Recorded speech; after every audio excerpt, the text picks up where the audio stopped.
second best, don't miss a chance of a lifetime. Good evening, ladies and gentlemen. Welcome to the Real Life Perspective Show. Today's date is August 4th, 2023, ladies and gentlemen. It is approximately 6:35 p.m. I want to thank you all very much for joining us tonight.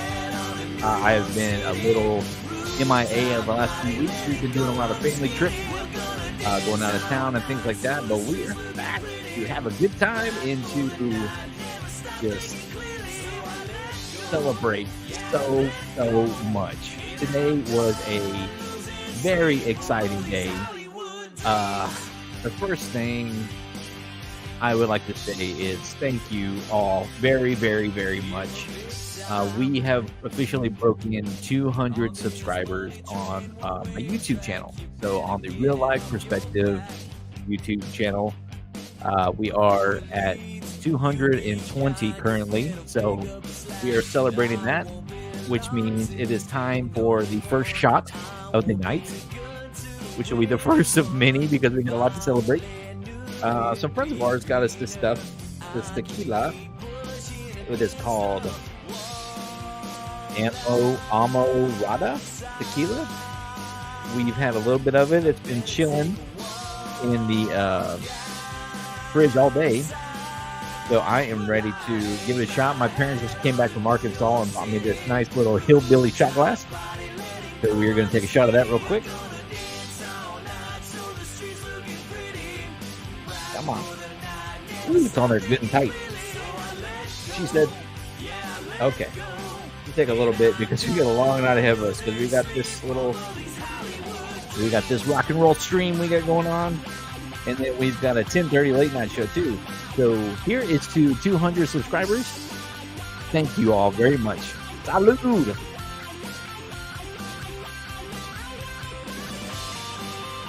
A little lime. Delicious, ladies and gentlemen.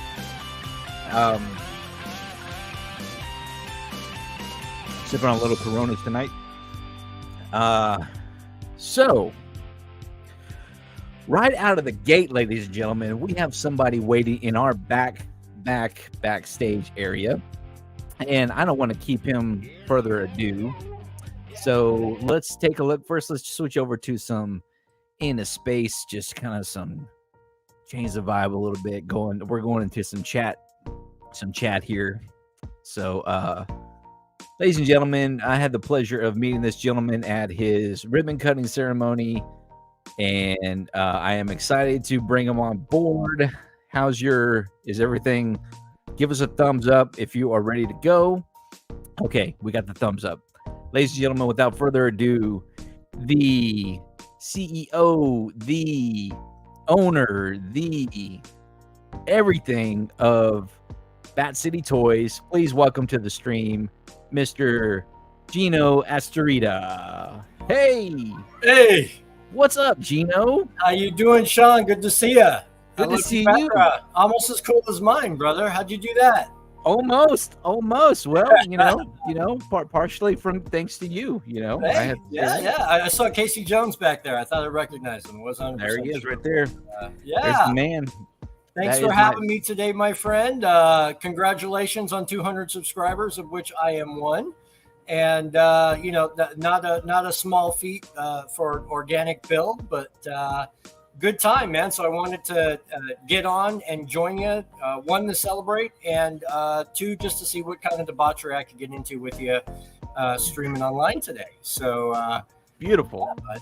Well, we're happy to have you, man. So one of the first things that we talk about is we just go through a few of these quick little top 5 of what's going on in the movie box office real quick. So our number 5, we've got Mission Impossible Dead Reckoning Part 1 with a weekend gross. So this is according to IMDb for the weekend of July 28th through the 30th. These are the top box office hits real quick. Mission Impossible Dead Reckoning Part 1, we have a weekend gross of 11 million and a total gross of 145 mil. And this is week number 3. Number 4, The Sound of Freedom. We have 13 million with a total gross of 156 million. This nice little sleeper awareness movie. Fantastic flick. We've gone and seen it ourselves for week number 4. I'm glad it's still popping out there. We've got The Haunted Mansion for a weekend gross of 24 million, a total gross of 33 million, and this is the weekend 1 of last weekend, obviously. And then Oppenheimer, we have a weekend gross of 47 million, a total gross of 200 million, weeks total of 2. Cool. And then Barbie, of course, dominating the box office. We have a weekend gross of 93 million and a total gross of 406 million for its second weekend. Any of those you're interested in seeing or have seen those top 5, Gino? Yeah, definitely.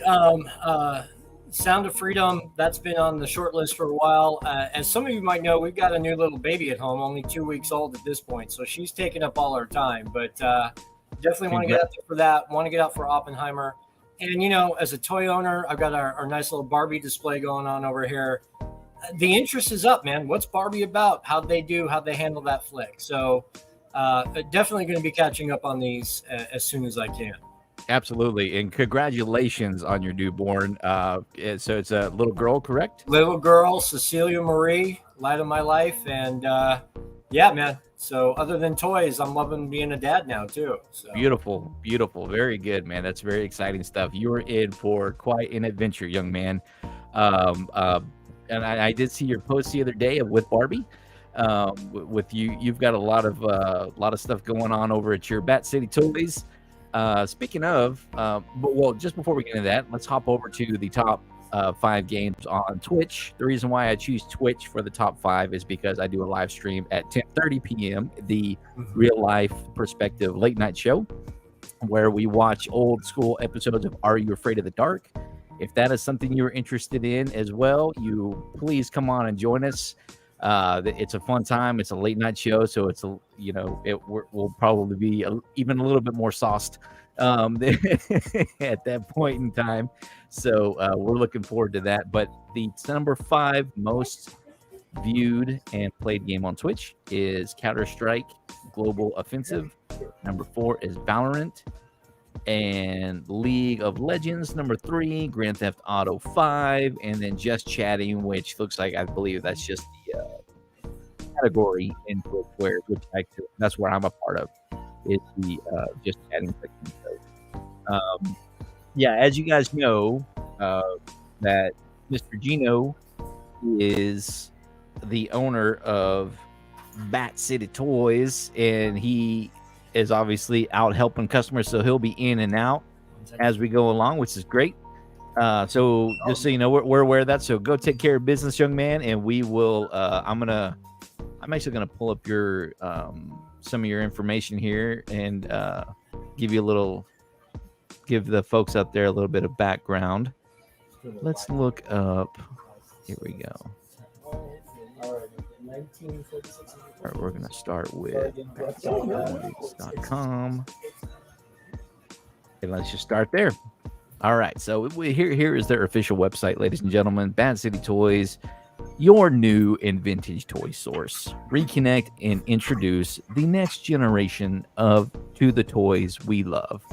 They buy, sell, and trade. Let's set these cookies because I'm okay with cookies for Bat City Toys. But yeah, here's their information. They're located in the Central Texas, Austin area. We located at 8701 West Palmer Lane, Austin, Texas.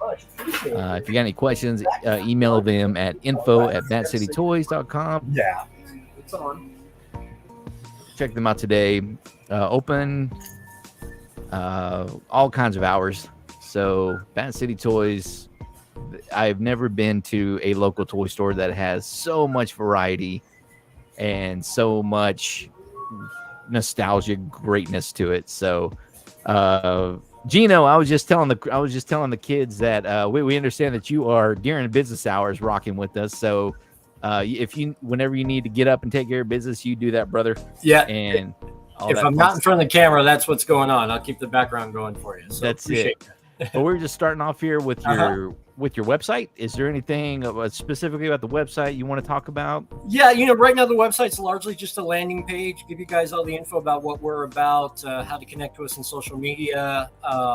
Folks call me up and ask me all the time, hey, I've got X, and would you be interested in it? Hey, come to the website, get to the message area, message me, send me photos, let's talk and chat before you drag something down to the store that maybe we can't help you with, or maybe you got more. And it's just a great way to kind of interact.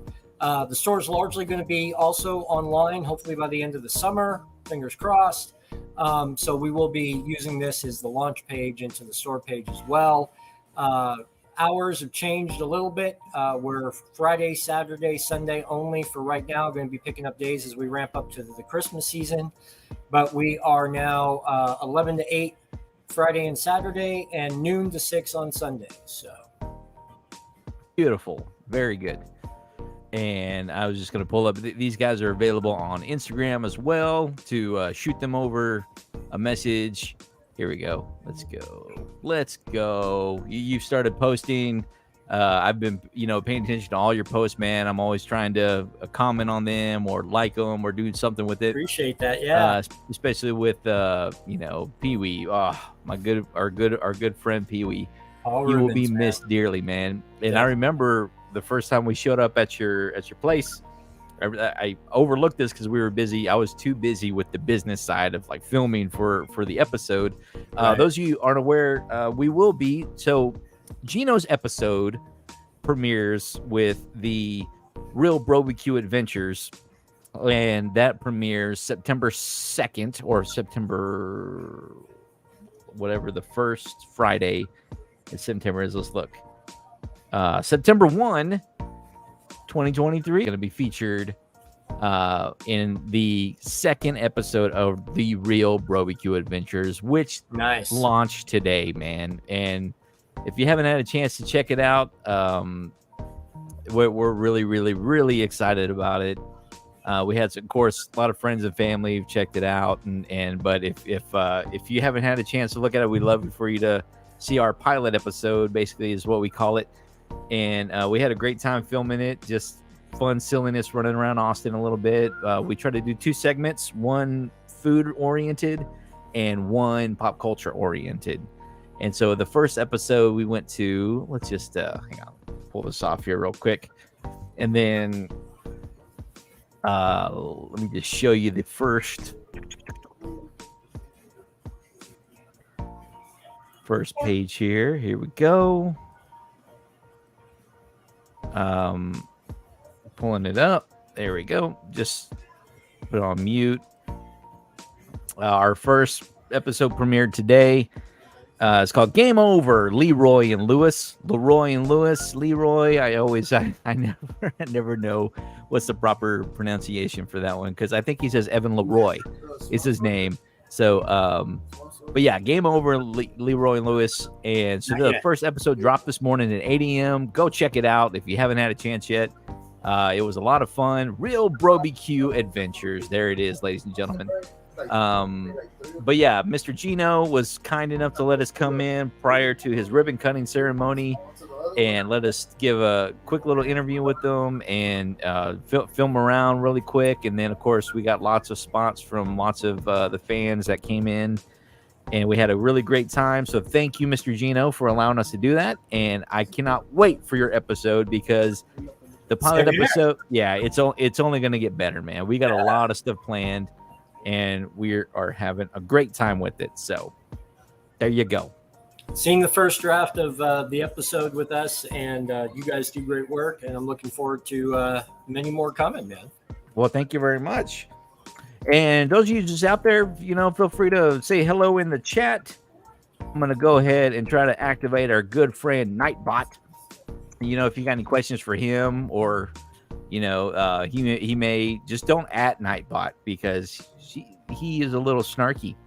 But, yeah, I've got quite a few little, see, he's already calling me trash in the, God, that Nightbot, man, anyways. Anyways, but yeah, so we're celebrating a lot. We got the 200 subscribers. Yep, take care of your thing, man. We're celebrating 200 subscribers. What else you guys want to talk about? Let's see. I don't know. Well, who's out there? Is there anybody lurking? Anybody lurking out there? I'm sipping on some Coronas tonight. We're going to be celebrating all night long. Oh, what am I thinking? What am I thinking? You know what? We've got so caught up with having a great time with our good friend Gino, we forgot about our first trivia question of the night. So our topic for tonight, ladies and gentlemen, is what's your top 3 OG Nintendo games? So I thought we'd mix it up a little bit tonight and go with some video game trivia instead of some movie quotes. So our first movie or our first video game question of the evening is going to be, what was the video game in which Mario actually came into existence as a character? Do you know the answer to this question? And I made this setup probably about 3 weeks ago. I have not streamed since, I don't know. Since July 7th, I think, was my last stream. So it's been a minute because we've been running around doing family stuff and having a great old time. So that's our first question of the night. When Gino gets back, we will talk about our first 3 OG, video games. I think I'll pull up my number 3. There's some superstars of wrestling. He's taking care of business over there. I don't want to release any kind of information. So I'm just gonna mute him for a quick second there. I kind of have to take a look back at my thumbnail for this stream. What was my live? Let's see. Where is my channel? There we go. Okay, so let's do. Oh, okay. There we go. There they are. So my number 3. Number 3 top OG Nintendo game, ladies and gentlemen. Anybody in the chat yet? What's your top 3 OG Nintendo games? My first one, it has to be the OG Duck Hunt. The OG Duck Hunt with the Zapper.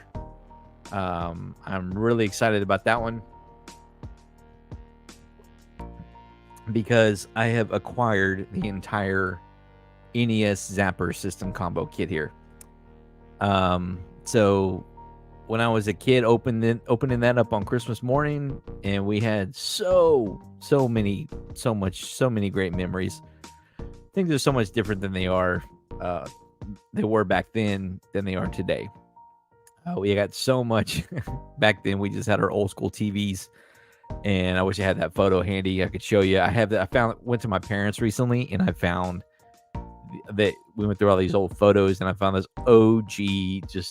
It just says it all. We had that shag carpet in the 80s. We had the TV that didn't fit in the built-in entertainment center across the wall that was smaller then, but the Nintendo was sitting there, and then we had a bird cage sitting up there. But Mr. Gino, we're talking about our topic of the evening is what was the video game? Well, what's your top 3 OG right? Nintendo games? Yeah. Right? Yeah. And then our first trivia question of the night, we're going with some video game trivia tonight versus some typical movie trivia. What was the video game? Okay, you don't say it out loud. You type it in the chat. That way people can comment and leave it in the chat and all that fun stuff.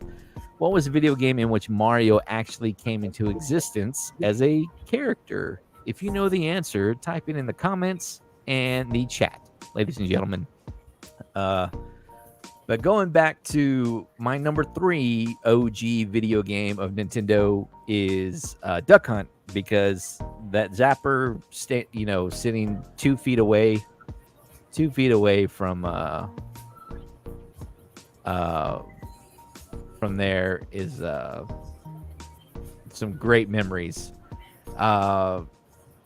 Gino, I got you in the private chat. You're welcome to just toss it in the public chat. Oh, I think there's a difference. I don't even know what your view is on your side. But feel free to toss it wherever. You have a number 3 OG Nintendo game, Gino? yeah, number 3 OG for me. Do you remember one called Monster Party? Let me take a look. I love OG monsters. I love anything Godzilla, Vampire, Dracula. My brother and I used to geek out on that Monster Party, man. It was when we found that at our local rental shop, we would rent that all the time and play that. Yep, there it is. This is new to me. The closest I ever played to this was Monster in My Pocket. Yeah, no, Monster Party, dude. You got to check it out. So they took all the classic monsters. They all belong to a monster universe. And you were awoken from your sleep and brought into the Monsterverse to help free it of all the evil monsters. And let me just say, the end of the game, when you beat it, doesn't exactly end the way you wanted to. And this kind of, as a youngin', opened my eyes to the gore horror Monsterverse that later became things like Splatterhouse. Remember that? Nice, man. Bit, right? Look at this. Sorry, I'm dead. Yeah, dude, it's a trip. If you've never played it, you'll love it. I've never played this. Yeah. Look at that. Oh, look at that Elvira's Monster Party. I didn't even know that was a thing, man. Yeah. Oh yeah. They put her cleavage on everything, man. It's like it's right? beautiful. That's good stuff, man. Who does what young man would not love to see that? This looks pretty cool. I have never seen this before, but I will look up some gameplay on that.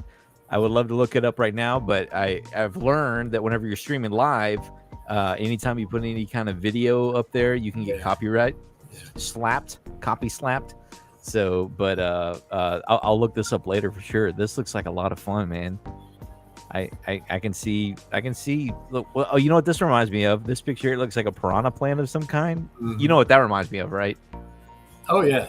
What movie? Little Shop of Horrors. Baby. There you go. Good old Rick Moranis. It's so funny. Rick Moranis is one of those actors that he's been in so much of our childhood that I completely underutilized him so much, and he's such an underrated, actor of our generation. So many things. But I mean, just Little Shop of Horrors, man. I mean, classic. Him and Steve Martin and Audrey. Oh yeah. We got the Chad up in the chat. Audrey too. The Chad is visiting us. Thank you very much for joining us, Mr. Chad. Talking about what's our top 3 OG Nintendo games. Mine was Duck Hunt for my number 3, and this is Gino. And then Gino. Marie was from Donkey Kong. Oh, Mario. Okay, got you. Typing too fast. That's it, buddy. Excitement. Yeah. But yeah, Audrey. I remember Audrey very much so from we watched the Chad. I believe we used to watch that on Betamax. Did you ever grow up with Betamax? Well, we had both a beta and a VHS at the house because my dad was a technophile, right? And when you went to rent a video, there was nothing more aggravating than reaching for the VHS and all they had was beta. So he said, let's buy one of each so that no matter what, we're going to be able to watch a movie tonight. So, that's what we did. Oh, that's funny. Yeah. That's good stuff, man. Yeah, Betamax. I think we only had like maybe a handful of legit purchased. Everything else I think maybe Heathcliff was everything else we just recorded or my parents did.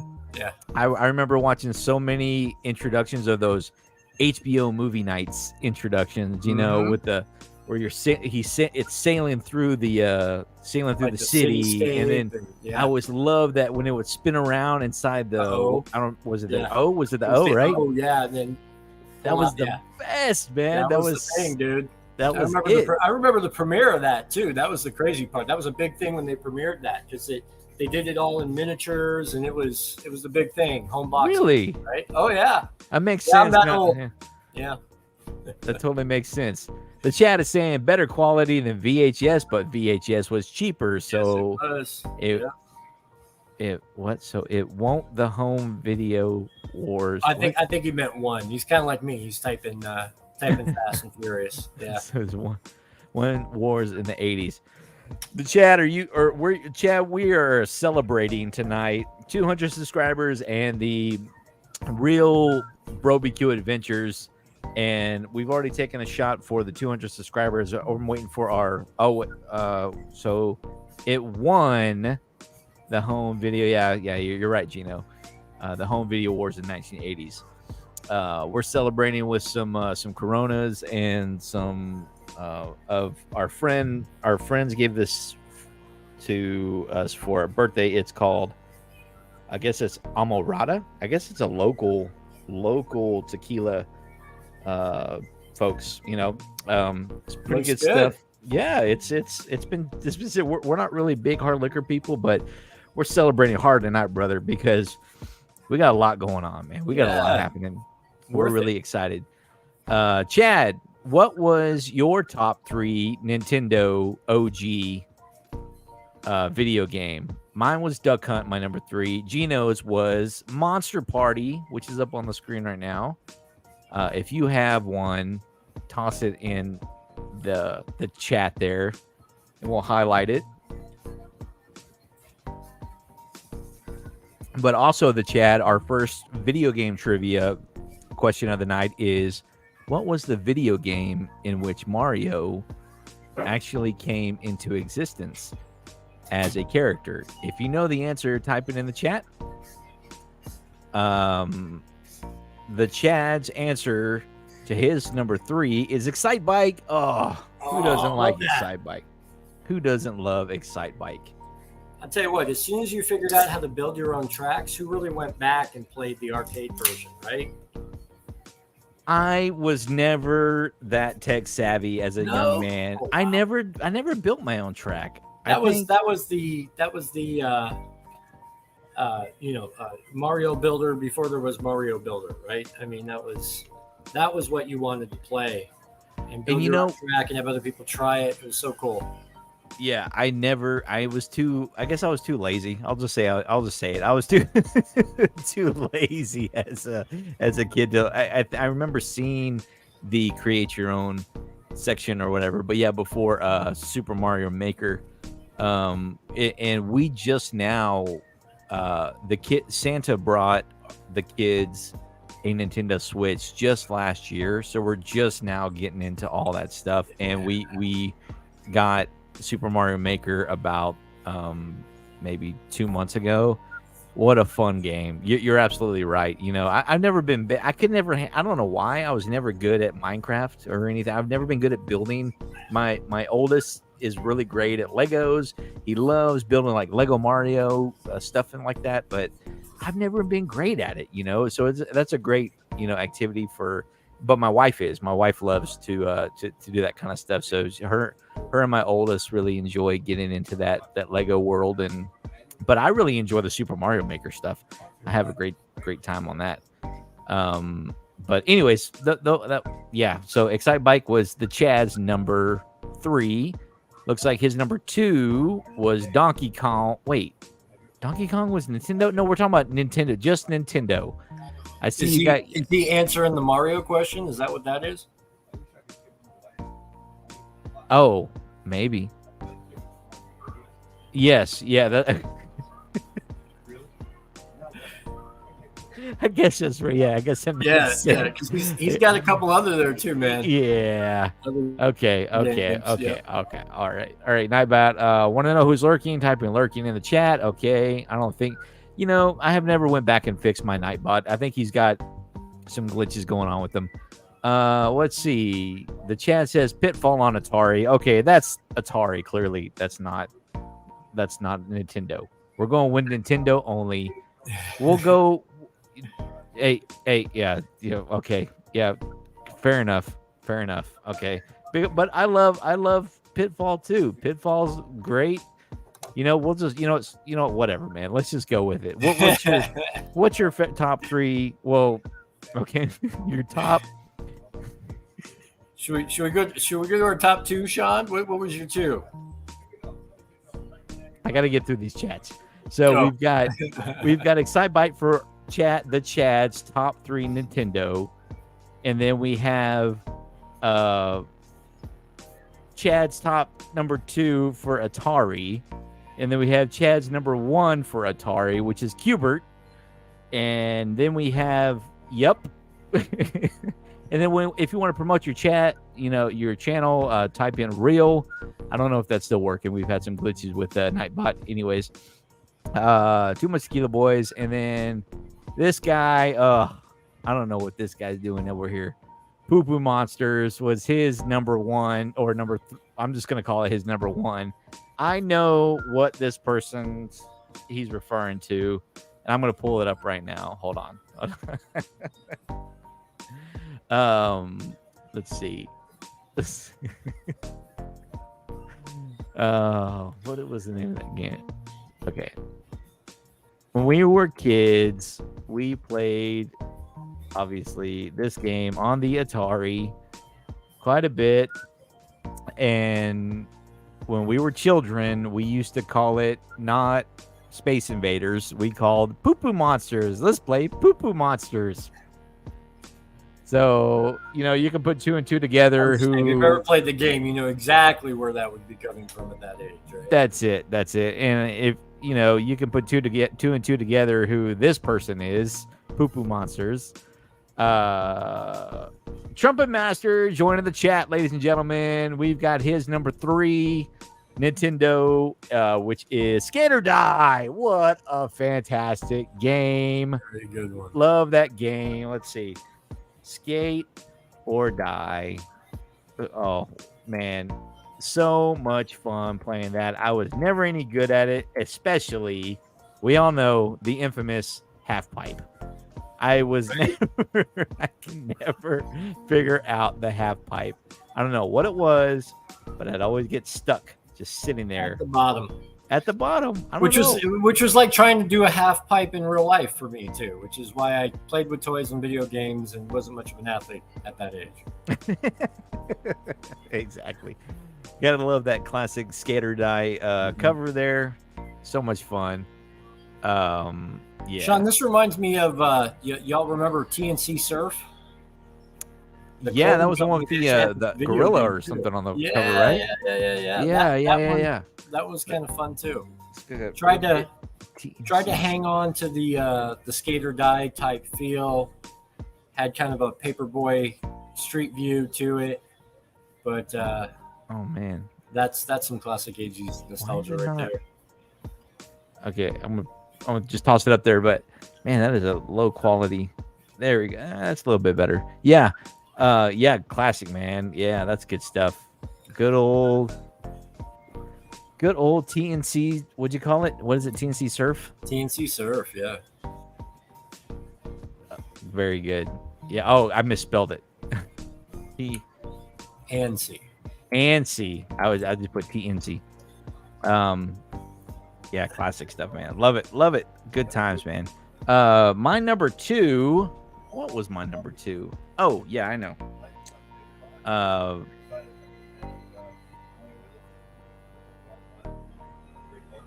Here we go. If we've all seen the story, Super Mario Brothers 2 Mario Madness was my number 2 because we had a lot of fun playing this game. It wasn't even supposed to happen. It wasn't even a Mario Brothers game. It was something else. Do you know the history behind that one?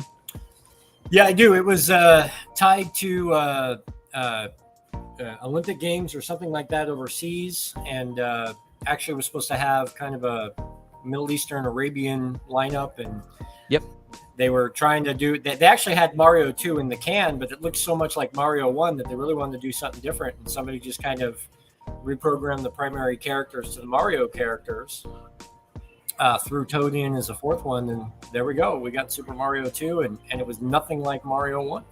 That's it. It was a lot of fun too. And people, I remember people used to say, "Oh, it was the conspiracy was that Mario was had taken some mushrooms of some kind, some kind of hallucinogens, and that's what the world he was living in, you know, or he was eating a turnip. That's a turnip right in his hand, right? Is that a turnip? Yeah. What'd you call it? Yeah. Yep. But yeah, that was my number 2, man. What did you have a number 2? Everybody, what's your number 2? Yeah, mine was. You caught me off guard. I just had it. Gyrus. You ever play Gyrus? 1989, and it was one of those where they were like, "Hey, what can we do with an 8-bit video game system that we haven't already done?" Right? We've got side scrollers. We had all sorts. So Gyrus, the entire idea was your little ship just spun around in a circle the entire game. That's all you did. You just spun around in a circle and shot. And I played it for hours and hours. But you pick your patterns and your shooting, and you could hit all of your spaceships in a row. And the enemies at every end were amazing. The one thing that people probably remember is in Star Fox, right? You move from planet to planet or system to system. That was actually stolen directly from Gyrus. That's what Gyrus was about. So, little history there. Very good. Love it. Gyrus, ladies. Oh, okay. I spelled it right. No, you spelled it right. 2 S's. Yeah. Yeah, that's good stuff. I see Nosferatu. I see what is his name? The Master from Salem's Lot. That's what I see when I see. Yeah, he kind of reminds me of Ming the Merciless too. Right? Ming, death to Ming, death to Ming. But late entrance to the game just before Nintendo came out. But a blast nonetheless. So check it out. Very good. Yeah, I need to look that one up. I never played this one. I never heard of this one. It doesn't sound like it was super mainstream, right? No, it wasn't. As a matter of fact, you know those rip-off NES classics that you see at the mall and that kind of thing? Yeah. I actually bought one because they had ported Gyrus into one of those machines, and never did hack my NES Classic well enough that I could, port in ports. So I bought it just to be able to play this game, and it's still just as fun even on that. Very cool, man. Yeah. Okay, I gotta look that one up. The Chad is saying his number 2 is Burger Time. Let's see. There you go. Let's see, Burger Time. Yeah. I don't even remember Burger Time, man. Was that an NES game? I don't even know. Yeah, that was on NES. Okay. Yeah. And it was very similar to Tapper, but a little ahead of its time for its for the man. You know what? I never even played Tapper until Wreck-It Ralph came out. And then I got like this on my Xbox 360. I bought this like little midway combination with a bunch of games on it, and one of them was Tapper, and that's a fun game. That's really exciting. I had a really good time with Tapper, and you love Burger Time, then, man. It's a lot like that, except instead of it going side to side, you're stacking. Oh, it's vertical versus horizontal.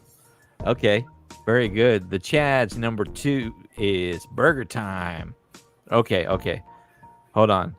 So we've got Trumpet Master in the chat saying, oh, wait, hold on. I skipped this guy here. What game had the commercial that ended with, "We are closed now"? I don't know.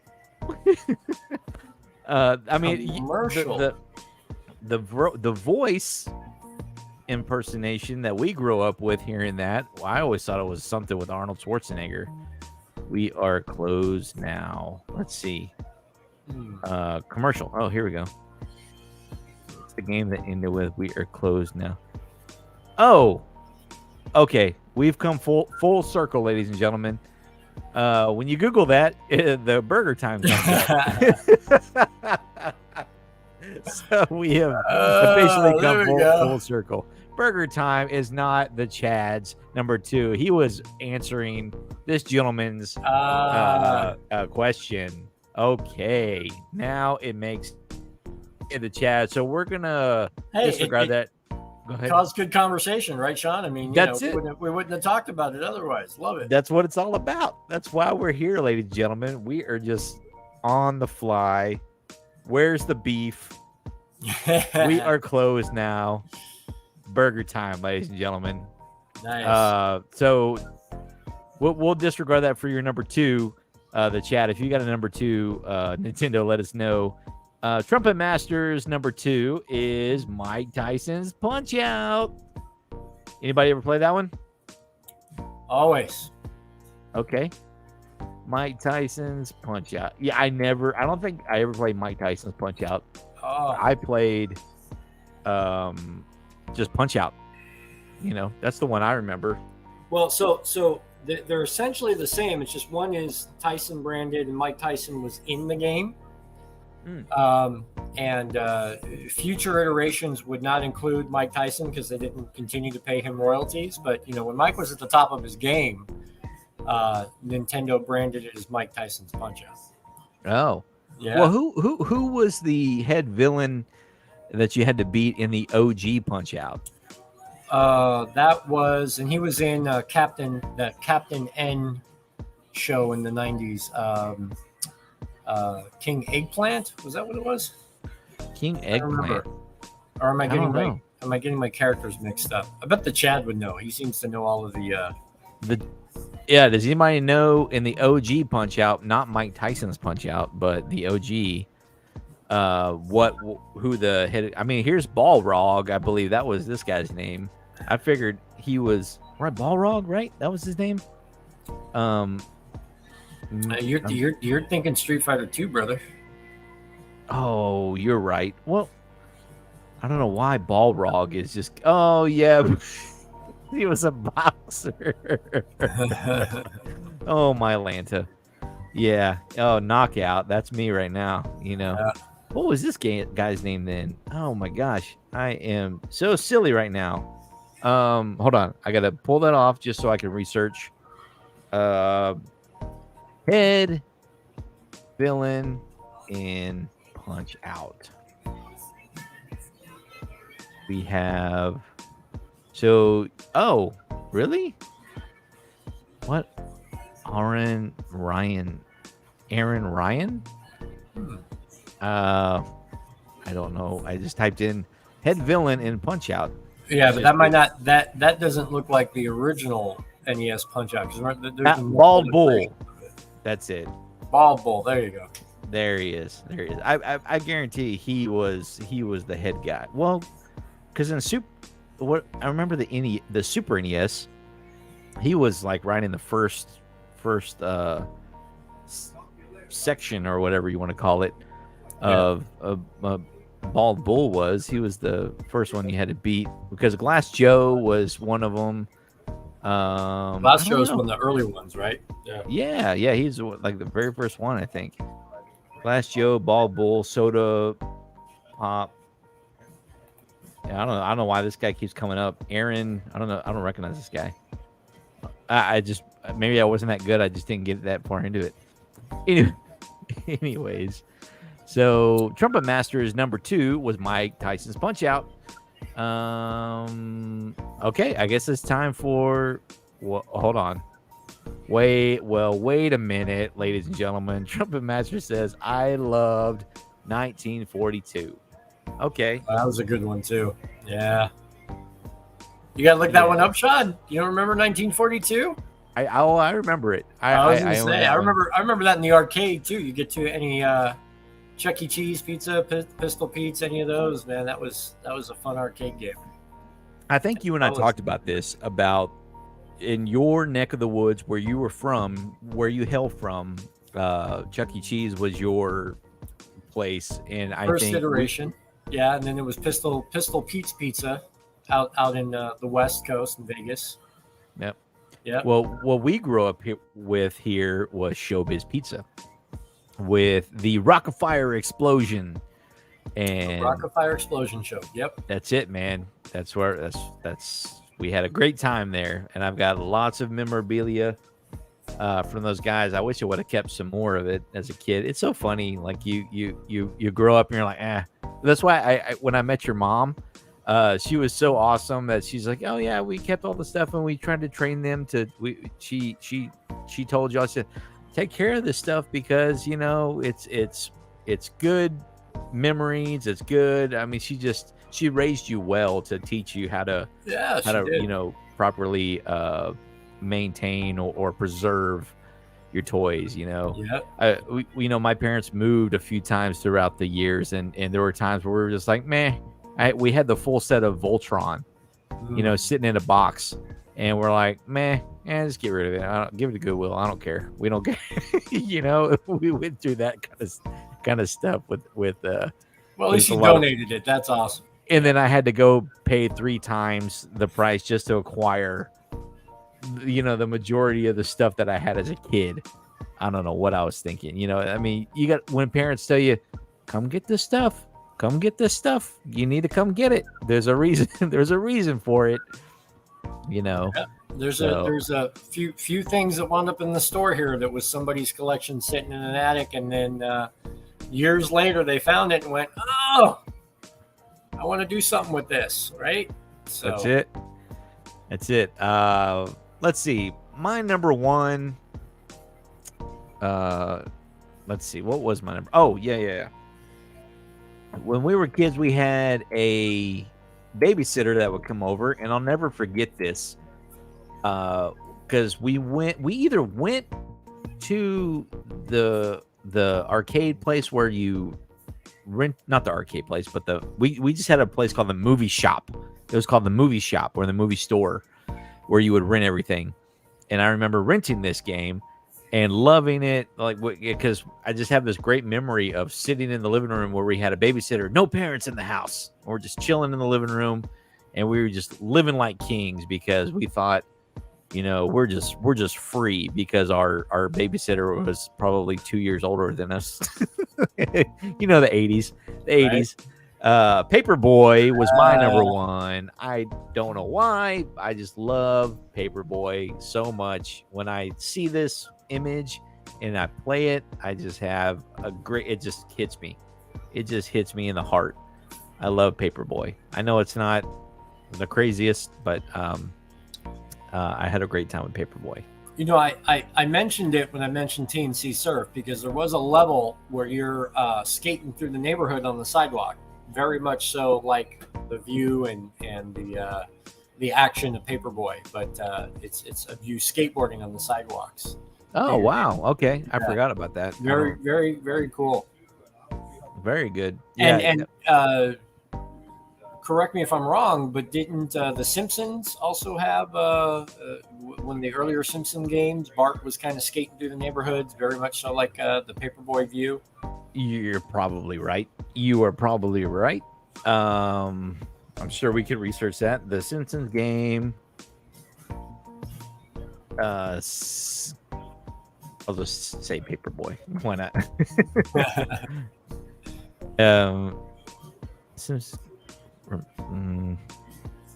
No, that wasn't it.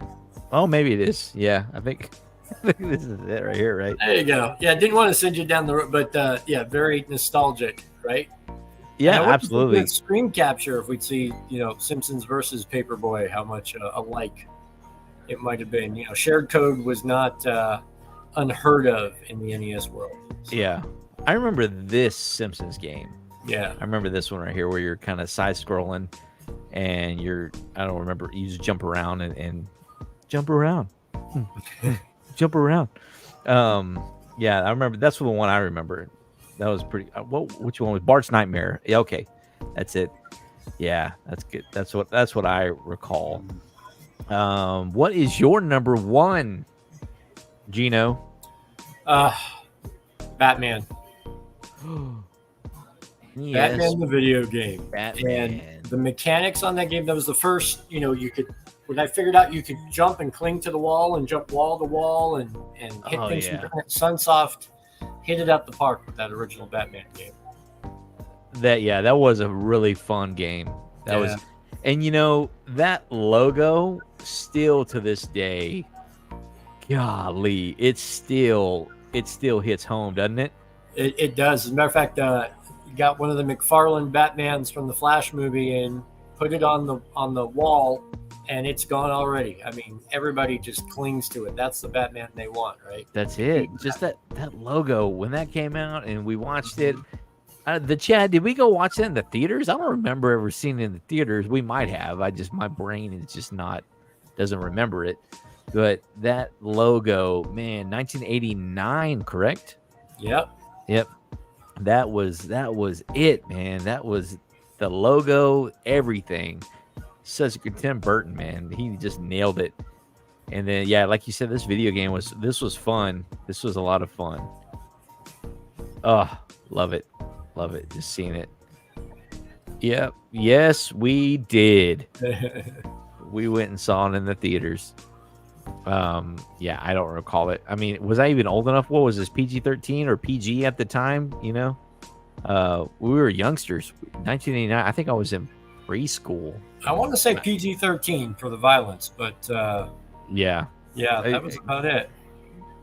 Wait, good stuff, man. Great choice. Really great number one. I'm gonna assume. Okay, I'm gonna go with the Chad's number 2 is Contra. Yeah, can't skip Contra on any list of the classics. Huh? I mean, does anybody else? Is it just me, or when you see this, do you not think of Predator? I think of Predator when I see this cover. Yeah, you know what I think of? Up, down, down, left, right, BA, select, start. That's what I remember from Contra. What did that do? So that was the code to get infinite life, and you could just do a run through on this game all day long if you knew that code. Really? You had to do it just right as soon. You had to do it right when you saw the title screen come on, and you'd hear a little, chime, and then start the game, and you had unlimited life through the whole game. Okay. And actually, I think it was like, it was supposed to be unlimited life. I think it was like 99 lives. So you could technically die if you were that bad. But if you couldn't beat Contra with 99 lives, yeah. You got issues. If you can't beat Contra 99 lives. I got 99 lives, but Contra 8-1. Yeah. Is that not the Alien? That looks just like Alien. Doesn't it, though? It really does. I mean, that guy might as well be Schwarzenegger. No joke. No joke. I don't know who this poor guy is. He just Commando or yeah, Commando. Oh, right? good. Remember Commando 2? Yeah, he looked like that. That's it. Come on, wait, Commando 2, like the video game, or did they make a movie? No, they made a movie called Commando. I remember the movie Commando, but when you said Commando 2? No, I didn't. No, Contra 2. Oh, Contra 2. Yeah. Contra 2. Which tried it, but didn't work out as well. Right. No, this is that's when I think of Predator, and then I see Aliens. So this is probably where they came up with the concept of, ooh, what if we did Predator versus Aliens? Never know. Conspiracy. Yeah, great game, super fun. I remember playing this with my bro. That was a good one. So the Chad, you remember that code? That's not just me, right? I mean, that was like universal for anybody who played Contra on the NES. We didn't have codes. So me and the Chad are 3 years apart, and so he might have. I don't know. And this is before Game Shark, which changed everything, right? Oh man, I'm learning things about the Chad I had no clue about. He says, yes, sir. Oh, and same code for Punch Out. Look, check out what Trumpet Master was telling us. It was the same code for Punch Out. Man, you got Punch. Man, I'm hanging out. I'm hanging out with a rowdy crowd. I'm hanging out with a bunch of cheaters. I'm in the wrong business because I was never I never knew anything about. I just remember the Game Genie, and I was thinking, oh, the Game Genie. Oh, Game Genie, that's what it was. I said Game Shark. I meant Game Genie. Yeah. What? I don't even know what the Game. We recently went to. Oh, and we released it today on our Real BBQ Adventures. We went to a video game store called Game Over, and I remember asking the guy. I said, "What is the Game Genie?" And he went into the software specs and I didn't get in on an interview. He wouldn't interview with me. He was camera shy, but he said he went on this whole tangent about, well, it really just, it creates the code for yada yada yada. And he just went on this whole like 5-minute speech, and I'm going, cool, thanks, man. I didn't know what he was talking about, but essentially, I guess, what did it do? Like, basically, just gave you more lives or something. So you put it on the end of your cartridge, and then you stuck your cartridge with that in your NES. And there were pre-programmed codes that you could enter in, usually up to, I want to say 5 or 7. The funny part was it came with a booklet.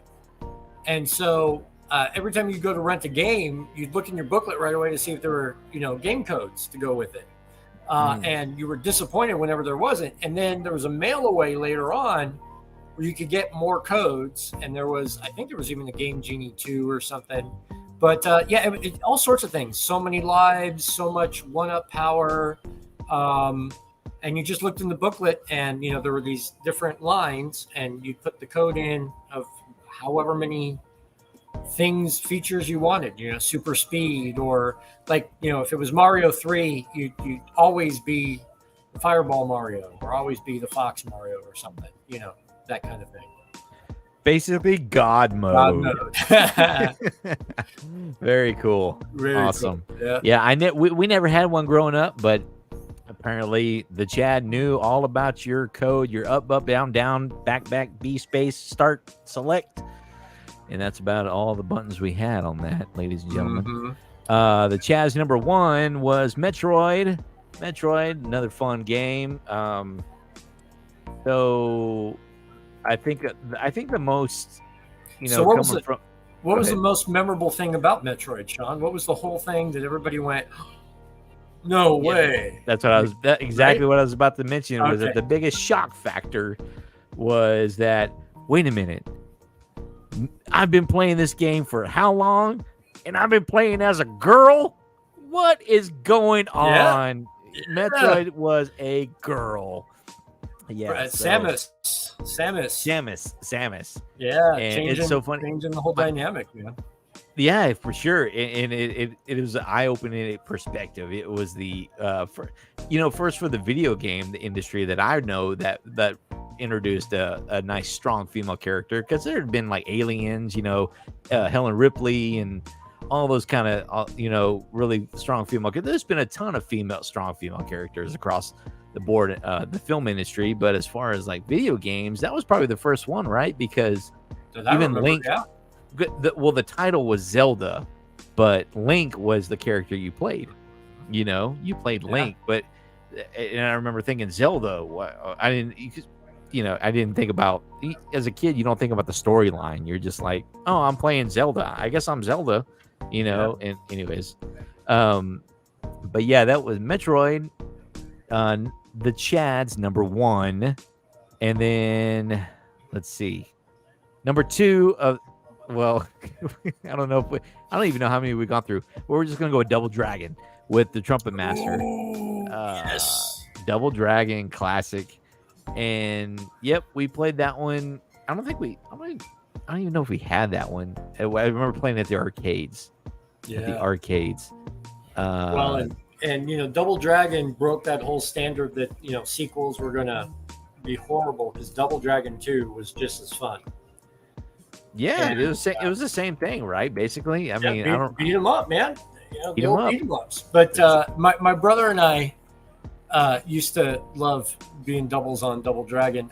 Double Dragon 2 had a neat feature that if you beat up your brother, you got his lives.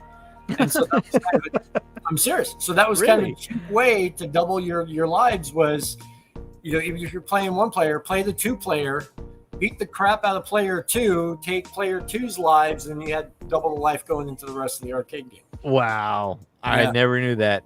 That's too funny. Weird mechanic. Yeah. Yeah, that's fun. That's good stuff, man. Yeah, good old Double Dragon. It had the versus mode too, which was way before fighter games, which was really cool.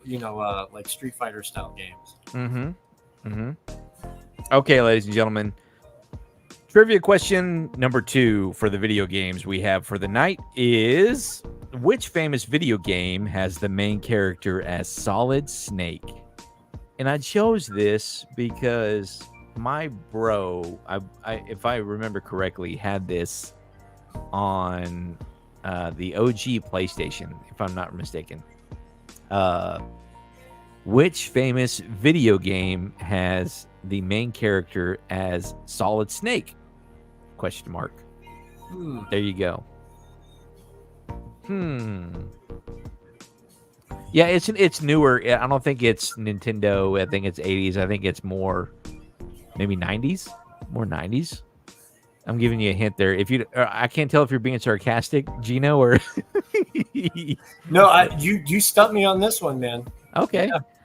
Yeah. The only reason why I remember it, because the only thing I can remember was like crawling through like air vents and stuff like that. You know, it's very Snake. Yeah. It was very it was very mission. It was right when the Mission Impossible or OG Mission Impossible came out. So it was very it reminded me of that. That's what I think of when I think of this specific video game. But that is trivia question number 2, ladies and gentlemen. If you know, toss it in the comments.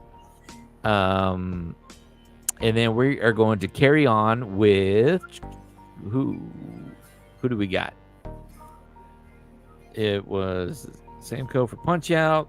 Who else? Oh, Trumpet Masters number 1. Oh wait, was Kung Fu. Kung Fu. Does anybody remember Kung Fu on the NES? I do. I played it on the PC quite a bit until someone showed me that you could get it on the NES. But yeah, I remember Kung Fu. Yeah, you had a PC in the 80s. Had a PC in the 80s, man. Commodore 64, man. Come on. Oh my goodness. That was the early era of personal computer. I don't know, man. Yeah. So if you want to have a great time down memory lane, go down to Game Over Video Games. Have you been there? I have. Yeah. Okay. Have you seen their little their museum? Yes, in the back. Yeah. Well, there's one right when you walk in, right to the right hand side, and it's got Commodore. It's got every the Jaguar. Okay. I love going down there and looking at all of those, especially the ones I used to want to have. Right, used to get the magazine of all the video games and take a look at like what Japan was playing versus what we were playing in the States, and go, when are we going to get those graphics? You know, really? That kind of thing. Oh dude, yeah, you're a hardcore gamer, man. That was hardcore, man. Yeah, we weren't that into it, man. We were half like, when the parents wanted to take a break, hey, go play some video games, boys. And half the time we were playing video games, and then half the time we were playing outside doing something, that kind of thing. So you're saying you had you would look at magazines like Nintendo Power or what? Yeah, so Nintendo Power was one, but there was I forget the other. I think it was like Power Master or something. They tried to do magazines that Nintendo Power was starting to do good. So now we're going to create magazines, and they weren't necessarily associated with any one video game. But I remember that's where I learned a lot about the Atari Jaguar and the Neo Geo arcade machines, and 16-bit versus 32-bit versus 64-bit versus 128. Back when we used to calculate the bits on the games to know which had the better resolution. And it was a blast, man, to just look at all of those. I remember Final Fantasies were huge, right? Final Fantasy 6, 7, talked about in those magazines as well. So, right on. Bad Dudes. Anybody remember Bad Dudes? Bad Dudes. And then Sega had 2 Crude Dudes, which I still have for my Genesis. 2 Crude Dudes. 2 Crude. I gotta look that up. We never had a Sega. Yeah. We never had Sega. Oh no! So NES, and then as if you if you wanted a house divided, 2 brothers, one who was into the Super Nintendo, one who was into the Sega Genesis, who had the better game, right? Would you call it 2 Crude? I think it was called two Crude Dudes. Yep, there it is. Oh my goodness. Look at this. Oh, Yeah, Yeah, that's it it. was basically Double Dragon ripoff. But man, the music was great. The graphics were definitely 80s. It was a fun beat 'em up time, man. Now, Two dudes. the Sega it trumped the Nintendo on the graphics side, wide, right? It did. Graphics, well, graphics were pretty comparable. Where I think it did was, um, the music was better, definitely, and the loading time. I mean, you pop in a Sega Genesis game, you were playing right away. You pop in an NES game, it take a little while, cartridge and everything to load up. But the fun part was you got games on the NES that couldn't be on the Genesis, so you had programmers make slight tweaks. Like that's why, Teenage Mutant Ninja Turtles, right? You had I forget what the Genesis version was of the NES Ninja Turtles game. It was like the Turtles in the Gemstone or something. It was something weird, but they were essentially the same game. That was the crazy part. Yeah. Very cool. I love the artwork. The artwork said it all, It just was. Oh wow, look at that. Yeah. It was that looks very. One day I'll have you over. We'll bust out the cartridge, Sean, and we'll give her a spin because it's 2-person beat 'em up, and it's a blast. That sounds fun, man. That looks great. Crude Buster. Oh, so much stuff. So much good stuff. Good times, man. Let's see. Japan always has the best games. Of course, Japan has it going on. I remember Ferrari Driver. I wanted to get my hands on. Is that a game? Ferrari Driver? I think it was. From Japan. He says. I don't remember that game. What else? He says? Ghost and Ghouls was freaking fun. Ghost and Ghouls. Sorry, I keep jumping in on you, Sean, but I keep all these memories coming back. But so there was Goose and Ghouls, Ghosts and Ghouls, and then Ghouls and Ghosts, Ghosts and Goblins.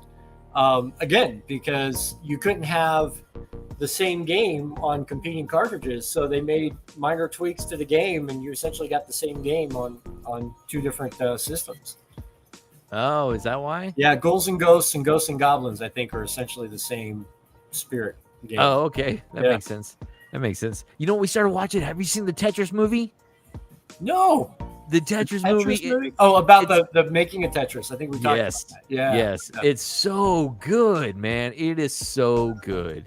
I never knew how much drama went into that freaking game, man. I mean, it's so simplistic. I believe it. But yeah, it's a really great. It's an Apple TV Plus movie. Okay. So that's the only way you can see it, unfortunately. But yeah, we started it, and then of course we had to cut it short because we got to put the kiddos to bed and all that fun stuff. But it's a really great flick, man. Really, I'm enjoying it, and I like the kid who plays in the movie. He's in the Kingsman. Yeah. Those movies, the youngster, the kid who turns into basically James Bond or whatever.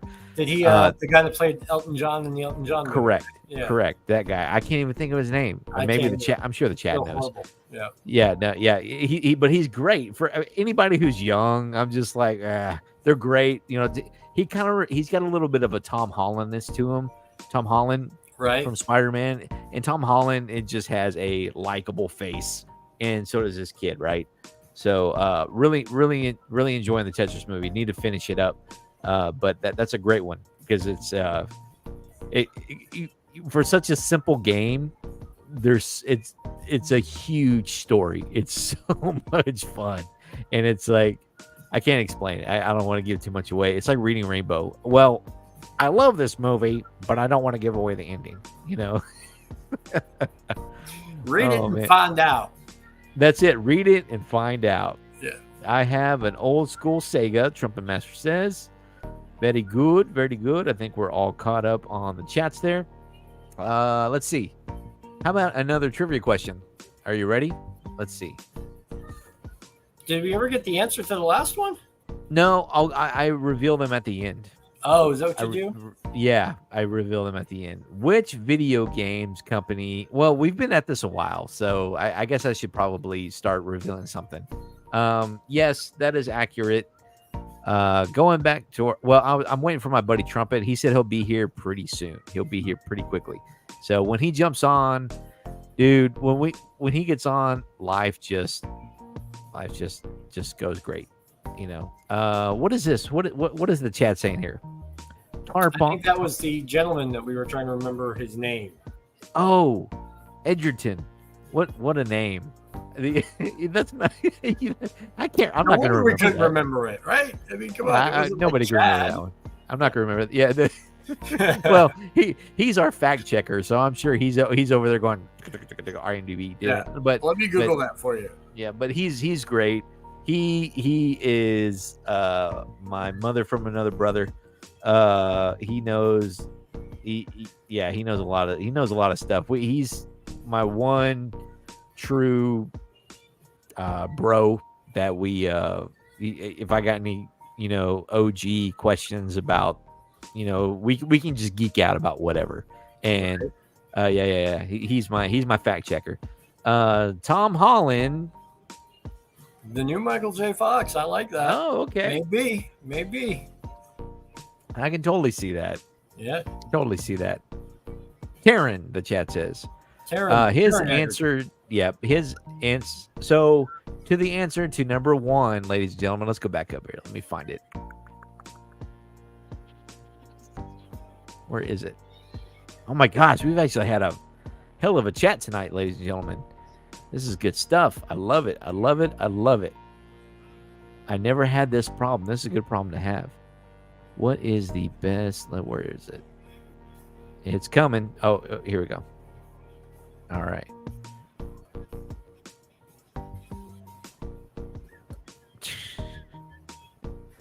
What was the video game in which Mario actually came into existence? That is correct. The answer is Donkey Kong, ladies and gentlemen. That is accurate. Yes, very good. Give yourselves a hand, everybody. Which famous video game has the main character as Solid Snake? I think only one person got this right. And the answer is Metal Gear Solid. Solid. That was in the name. How did I not know that? In the name. I'm glad he said it because I didn't want to have to go back to my website because I you didn't catch this earlier, but I made these questions up. I haven't streamed since July 7th. So you have no idea how much I've been itching to get back on this thing. But I made all of these things back then. But I have these websites bookmarked that I have to go back and find just so I can make sure I get the answers right. And I'm glad he said it because I'm 99% sure he's right. Let's see. Bookmarks. There it is. 22 fun game career facts. We've got. Yep. The answer is the Metal Gear. What? Why does it say the answer is the Metal Gear? It's Metal Gear Solid. We all know it is Metal Gear. Come on. And then Donkey Kong, obviously. Did we talk about number 3 yet? I don't know if we did. Here we go. What video games company invented the first console? Oh, that is our trivia question for number 3. And I'm glad I have this website pulled up because I completely forgot. I know it should be super obvious. I'm not even going to put it in the chat because I think I know it's so obvious. Or Fields. Okay. And I think we've talked about it tonight, no? I'm sure we have. We did. Well, Gino, I got to tell you. Oh, here it is. Yeah, I got it right here. Okay. I have to let you know we have somebody waiting in the back. The back end.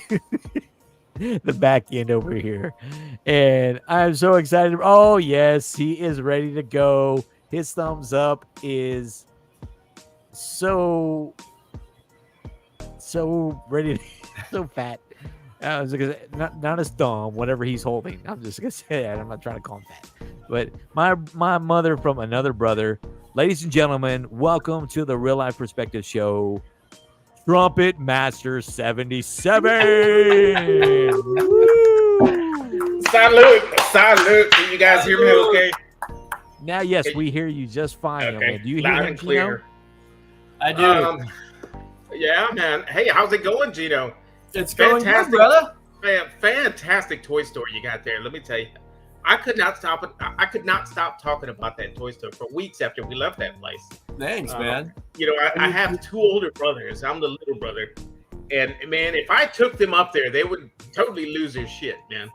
All the G.I. Joe stuff that we grew up with, the Star Wars stuff. I mean, they would be upside down, sideways with that kind of stuff, man. Yeah, and I gotta somehow bring them up there sometime when they're not busy doing what it is that they do. And nobody's counting, but Sean's been back, but I ain't seen you, brother. So you're gonna have to do it. Oh yeah, I heard. I think Sean went back like the next day. I think, right? The following weekend we went back. Just because with the boys. Yeah, I had to bring the boys, man. I had to take the kids and say, look, kids, this is the store. These are the kind of places you want to look for. Yeah. I mean, kids, grown-ups.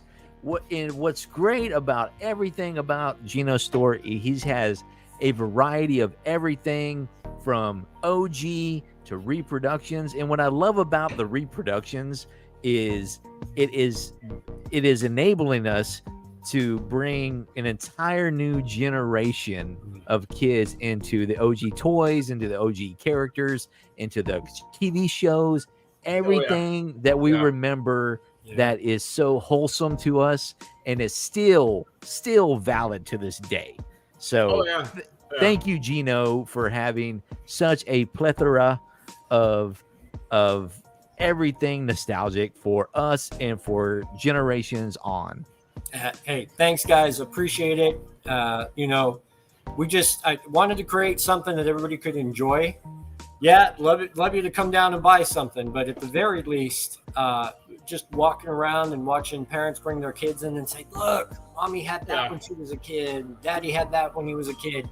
When I posted for Paul Rubin's passing and shared the Matchbox Toys photo, there was a comment that a gentleman had said he and his wife had just been in the store, and their child had asked about who was Pee Wee Herman and what was that about, all just before Paul's passing, and that gave him an opportunity to kind of share that memory of Pee Wee's Playhouse and what what Paul Rubens was about, what Pee Wee was about. So it's pop culture, but like Netflix said, right, the toys that made us. So just a lot of fun to share that. I appreciate you guys appreciating it, plugging it. Yeah, we're here for it. I think it's really special that toys that we grew up playing with still hold their own to this day, tenfold. Yeah, it's amazing. Like some of the stuff, like I've got my Masters of the Universe collection. I've got some special toys, my Ninja Turtles and all that kind of stuff. I even have some He-Man socks. I have some He-Man socks. But, I have He-Man socks as well, my friend. We could share stories. My wife looks at me sideways. I open the shop. But I did have a question for you as far as those 10 lunchboxes that you had behind the counter. Are those just display items, or is that your personal collection?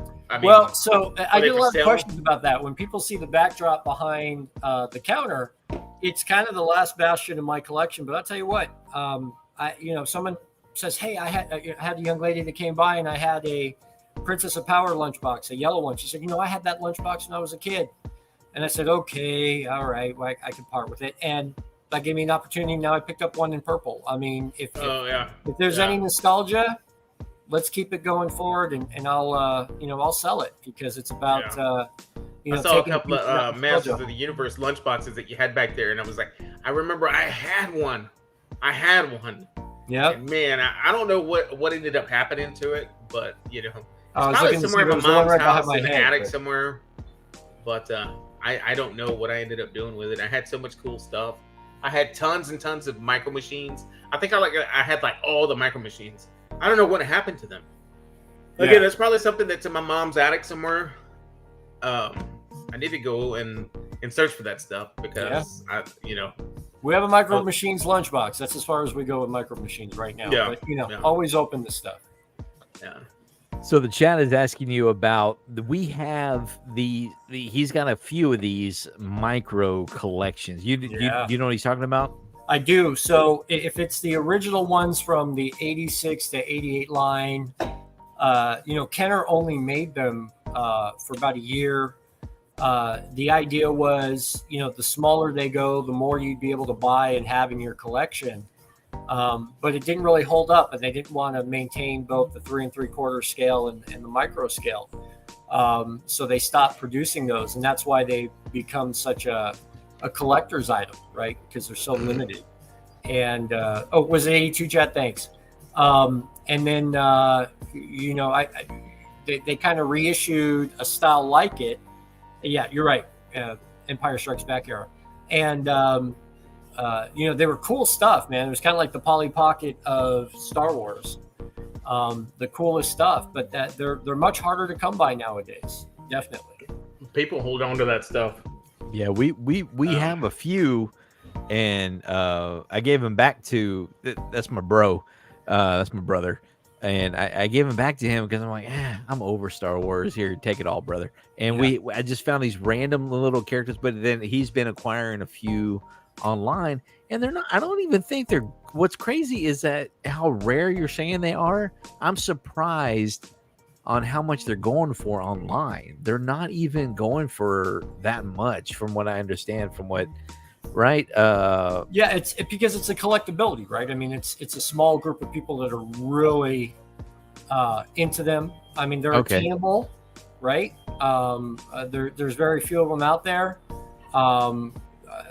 It's like people either love them or aren't really into them, and then they're willing to get rid of them cheap. So it's really a cool niche market to be a part of if you want to. We don't have any at Bat City Toys. That's not to say I wouldn't pick them up and carry them. But they're definitely one of the cooler vintage. It's so funny because they're so small and they're so easy to lose. Yeah. And I'm surprised that we even had any leftover. I think we found them in the junk drawer. Does everybody have a junk drawer at your house? Yeah. Where it's just random. It's got some screws and some whatever. It's got everything. Every little my computer's sitting right on top of it. Yeah, for sure. And these little guys are just sitting there, just what should I do with this little thing? It's just they're so like you say, they're micro. I mean, something so easily losable. Well, and then what's funny is Micro Machines did a whole line. They did get the Star Wars license. They did a whole line of Star Wars branded Micro Machines, and so. There are Micro Machines out there that are, the X-Wing, and I had a Darth Vader and Imperial ship. So there's a lot of those out there too. What did you say you have Micro Machine wise at your store? Just a lunchbox right now. Yeah, a lunchbox. Okay, very good, very good. Ladies and gentlemen, well, we have Trumpet Master 77 joining us. Thank you, young man, for joining us. I'm glad you can make it. I am here, and I'm ready to salute you, young man, because today is our official lunch. There it is. Excuse me. There it is. Salute. Salute to episode 1. Episode 1, brother. Adventure. Yeah, that's everybody. Yeah. Yeah, the 1, 2, 3, go. Oh my goodness, scene. Is that water or tequila? Holy crap, that was a big one. That ain't water, bro. I did that was a big glass, man. I shouldn't have done that. I shouldn't have done that. We're gonna that was kind of big, man. Yeah, I mean, you gotta downsize a little bit, like this size. Well, I took a half one for my 200 subscribers earlier. You just shat something like that. Yeah, well, it's an illusion. It's a jar, but it's a. My parents recently visited Arkansas, and they're like, we can't find anything that says Arkansas other than this hillbilly shot glass. So they brought back this hillbilly shot glass. Sounds like it was meant to be there, Sean. That's it. But cool. I just get lost anytime I'm around you, Trumpet. I'm just like, hey, my buddy Trumpet's around. We don't hold back. We're going hardcore. with my friend because we are celebrating. We are celebrating. Yeah, I plan on doing the same thing on my channel tomorrow. So if you can join me, that'd be awesome. I see the Chad in the chat. Chad, my man's in the chat. That's it. Need some reposado. What is that? Okay. What is that? What does that mean? It's just a brand. Yeah. Good sipper. Like a noje, right? You get your reposado. You guys gotta educate me here. It's just like a white. It's a blanco tequila. It's like a white tequila. You know. Well, wait, white tequila versus what? Like clear? Like gold. The gold. Yeah. A Goldschlager. Okay. Yeah. When you get them in a fancy bottle like that, that basically means that they're good for shots or just make margaritas out of them. You know. Here he is. He's a tequila type, very smooth. So, Trumpet. What I was sharing earlier was that for my wife's birthday last year, we got this bottle from a friend. It's local, Amorada tequila, and they are a local brand. Okay. I think I don't know where they're, like, if it's technically Austin or right here where we live, or what. But it's good and smooth, man. It's good and smooth. But I mean, after that big of a shot, I still needed a little bit of a lime. For sure, buddy. Something out of it. But what are you sipping tonight, brother? I've got the Pitmaster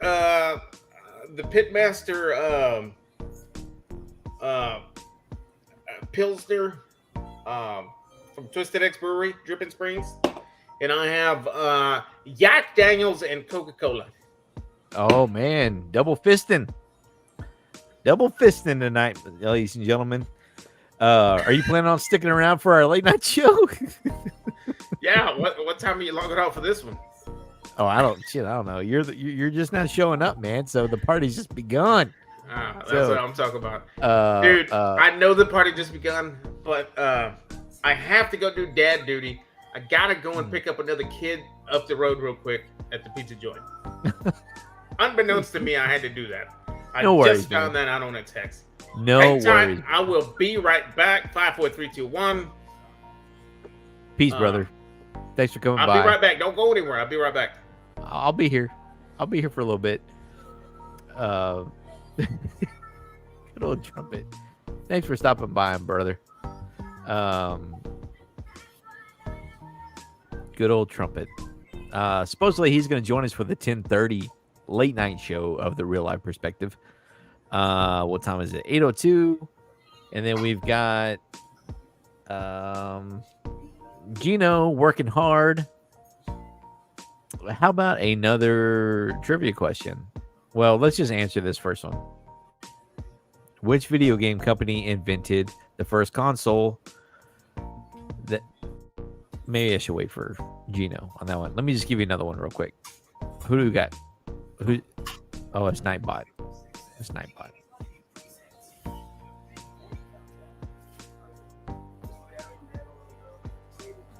Okay.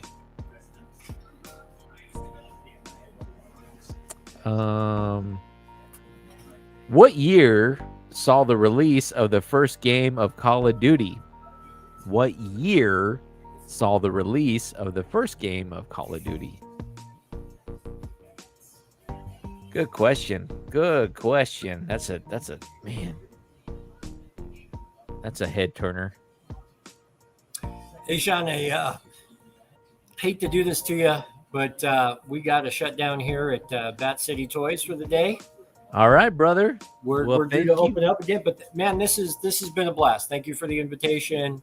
Yeah. Hope I can pop in and do this with y'all again. Congratulations on 200 subscribers.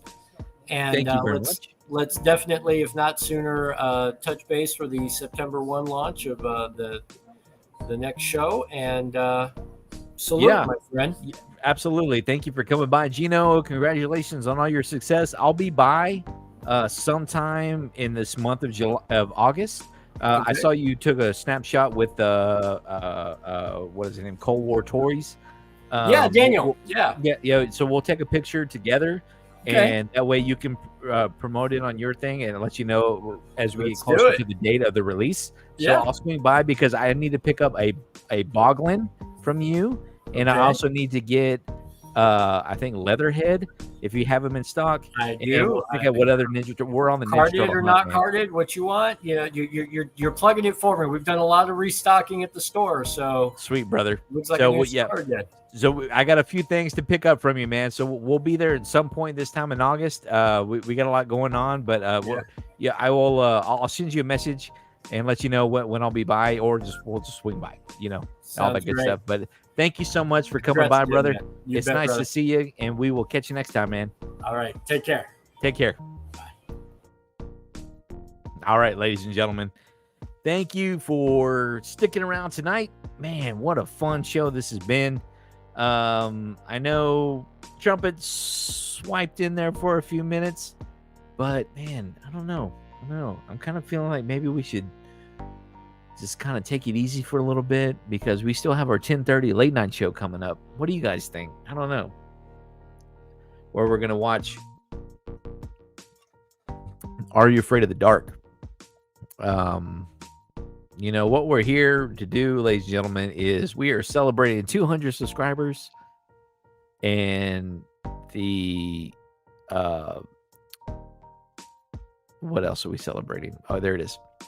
We are celebrating 200 subscribers and the Real BroBQ Adventures launch. So, appreciate you guys sticking around.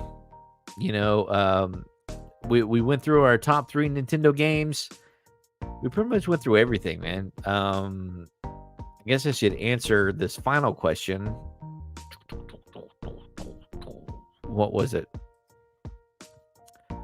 What year saw the release of the first Call of Duty game? So I know...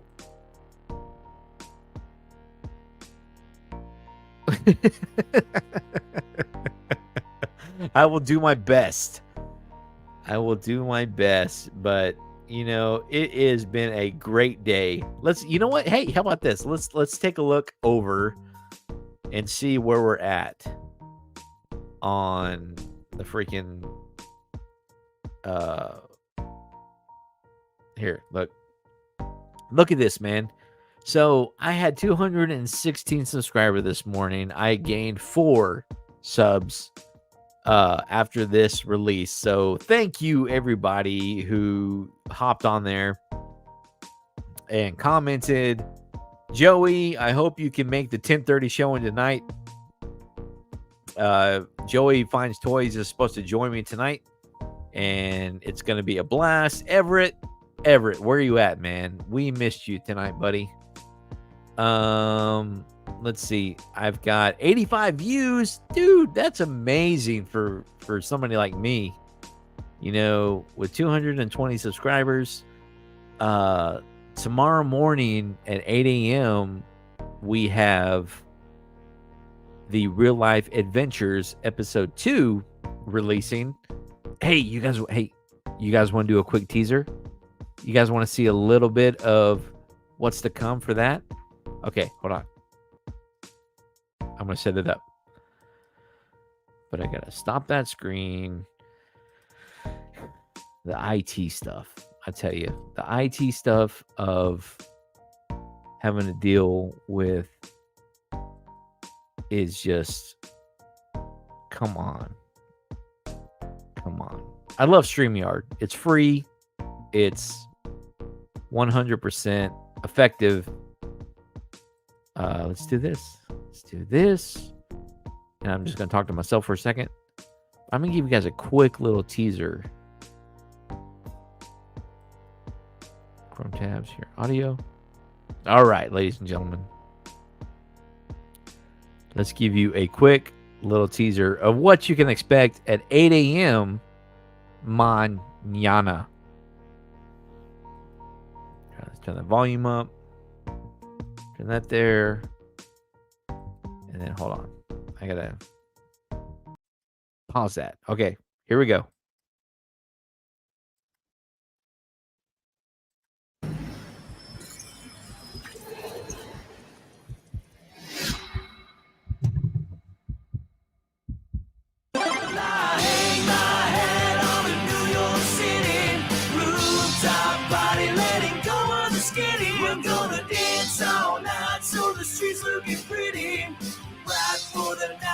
never stop thinking clearly. So I let go, yeah, I let go. And I'm done losing sleep over these Hollywood.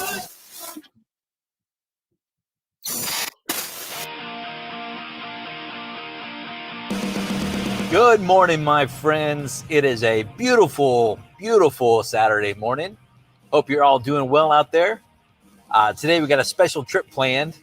We are headed to a place in North Austin called Austin Books and Comics. It is rumored to be a nerd empire, is what I keep hearing about. So I'm looking forward to checking it out. But before we get any further, let's do a little movie trivia. How about a little movie quote here? I'm not a smart man, but I know what love is. If you know the answer to that, leave it in the comments, and I'll reveal the answer at the end of the episode here. How about that? So let's go have some fun, guys. I just gotta say, what a handsome dude. Shake it up and take it away. You never knew that it'd be for just one more day. You're still here forever. Never forget the times you lived in fear. This store has kind of been here in sort of varying capacities since 1977. Yeah, it kind of started off as a fantasy bookstore and just over time kind of evolved. So yeah, what you kind of end up getting is several storefronts worth of comic book and various nerd merchandise and everything. And so it's pretty cool. It's the biggest comic store that I've ever been to, but especially if you consider our two other stores that are just in the same building here, Guzu Gallery and Outlaw Moon Games and Toys. Like, we've really got I like to say we're building a nerd empire here. So it's slowly taking over the world. Family owned, same family. Guzu Gallery next door is art books, art prints. A lot of our anime and imported toy lines are over there as well.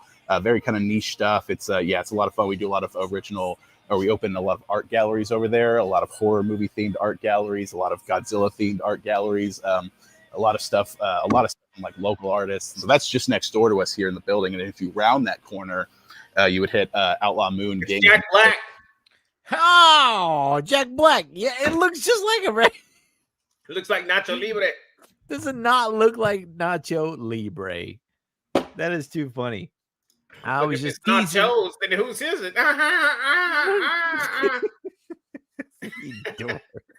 If it's, did you hear what I said? If it's nachos, yes, then whose is it? I heard you. Yeah. What do you call cheese? Hey, It doesn't not get. Who am I? Let's play a game. Let's play Who Am I? I can see you. I don't know what you're talking about. I can see you. Is that other Christopher Walken? Come on, man. Is that Christopher Walken? I can see you. I don't know what the hell you're talking about, man. What are you talking about? Did the Jack and Coke hit like up the street a little bit? Oh, okay, good. Yeah, I'm good. I ain't missing out on nothing, man. I am missing out on nothing. Nothing, brother.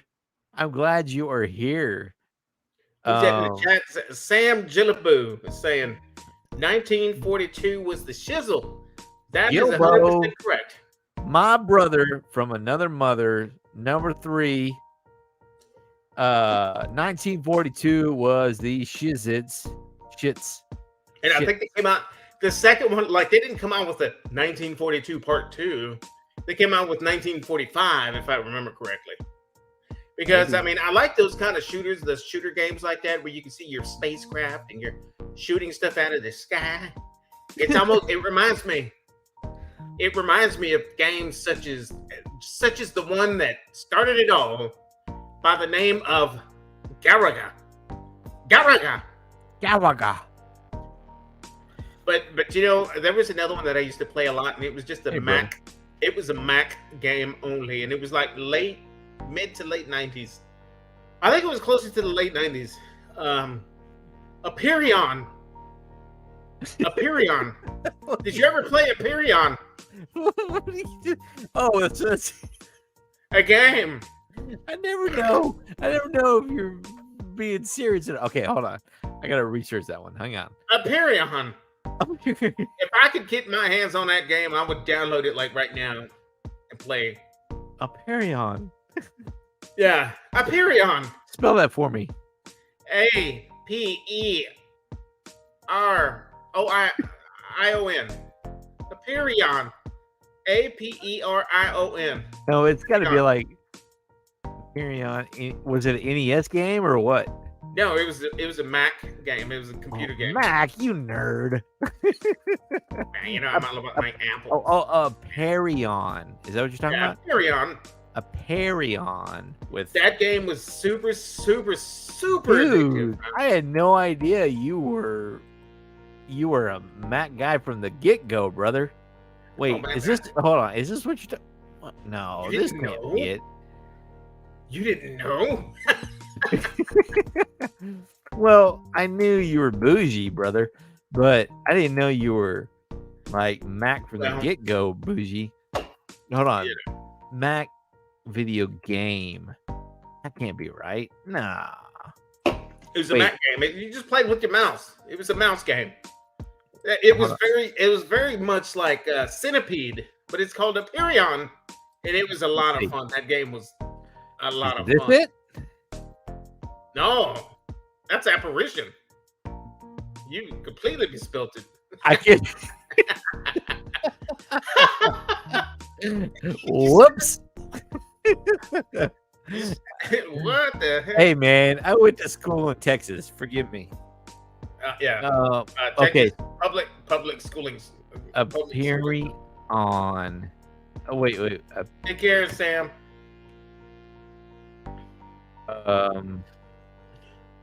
Aperion. Hey. Later, brother. Thanks for coming. So spell it for me one more time. Aperion.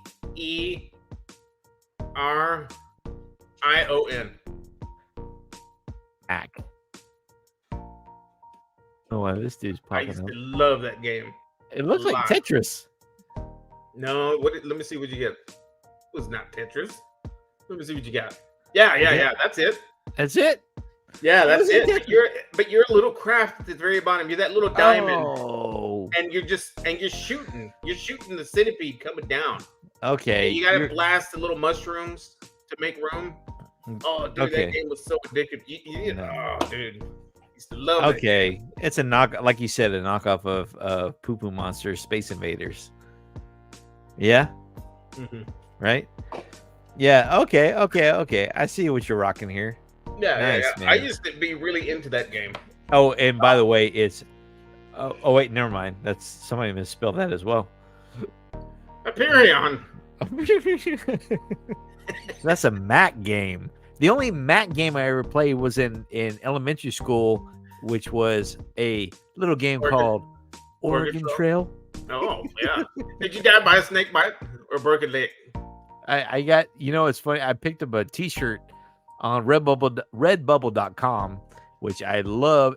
Like this one I'm rocking here, because they have the most nostalgic t-shirts you'll ever need in your lifetime, because they pick all the obscure quotes from movies. Like this one right here, this Casey Jones. It says, "Tough rocks, pal." Remember, Tough rocks, pal. Remember, I mean, OG Ninja Turtles represent the Ninja Turtles movie. You got a problem with that? Hold on, wait, say it again.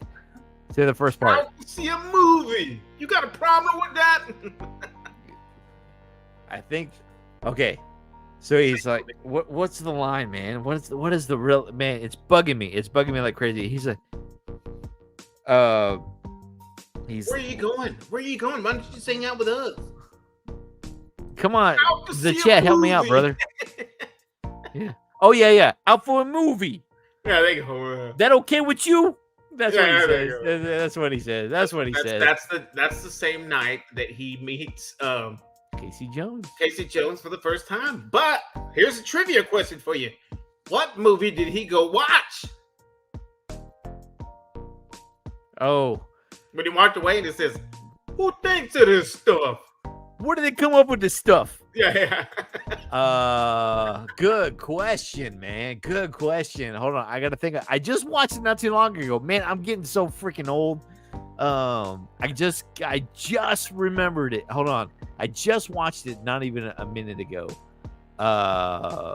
He went to watch. That was like one of the first scary movies I remember watching. Oh, okay. The Chad's got us covered. Oh yeah. Out to a movie. That okay with you? Yeah, the Chad's got us covered. He rescued me. Thank you for rescuing me, big bro.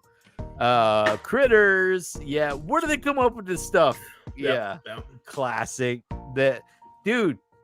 Nothing will ever beat the OG 19. What was it? 89. I think it was like 87 or 88, if I'm not mistaken. Ninja Turtles. Let's look it up. Let's look at. Neither of us are 100%.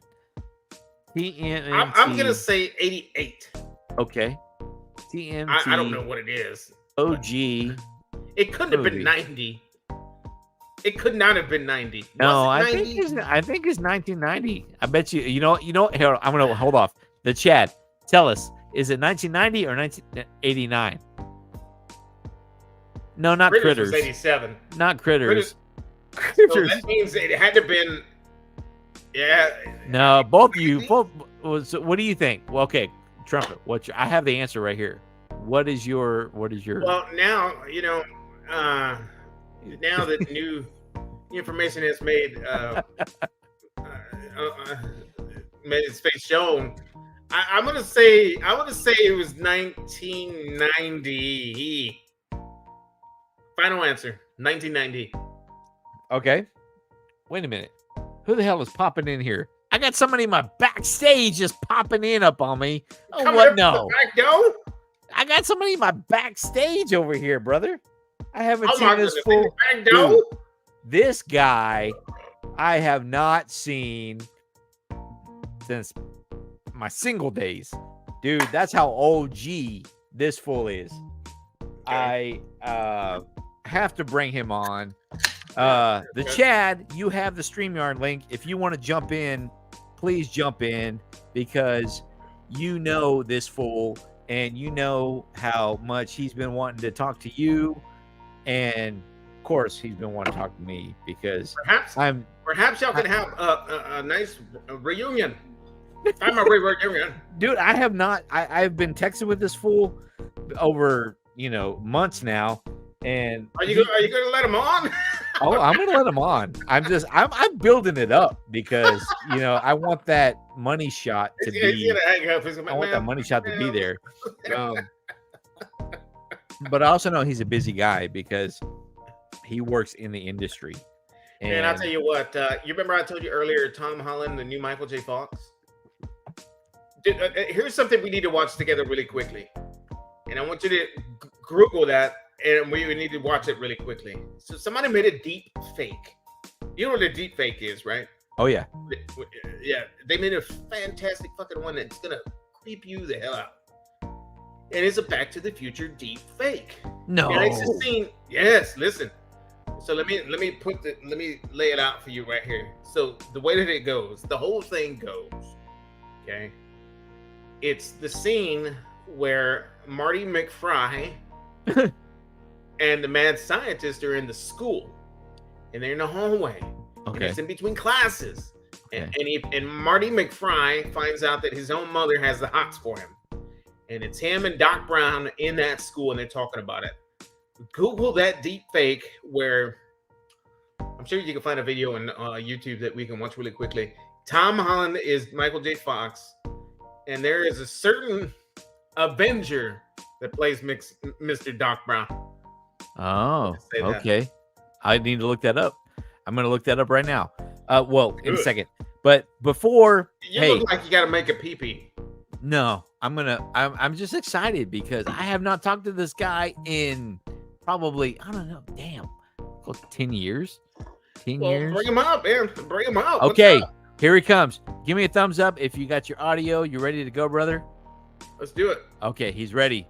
Ladies and gentlemen, the Chad, please jump on the live stream because you got to come online and say hello to this guy. You have not seen him. I have not seen him since he's moved to the big show. Ladies and gentlemen, welcome. Wait, hold on. Before you continue, I've never seen him. You've never seen him. Worked with Fred Williamson, apparently. Which I love Fred Williamson. Going back to Salem's Lot days. Okay, ladies and gentlemen, welcome to the Real Life Perspective Show. Mr. I'm just gonna say your first name because it's the internet. We don't want to, call him by his nickname. Call him by his nickname. We don't want those perverts out there. You said he was right. Just call him the Smasher. The Oh, he smashes. He's a good man. I have not had a. This is fantastic. I cannot wait, ladies and gentlemen. Welcome to the Real Life Perspective Show, Mr. Hold on, world famous indie film director of S.O., Mr. Everett A. Mr. Everett A. Everett A. Right. Meet you, Mr. Everett A. Everett, what is up, bud? Not much, man. Well, I mean, a lot, but I know a lot. I have seen your channel, brother.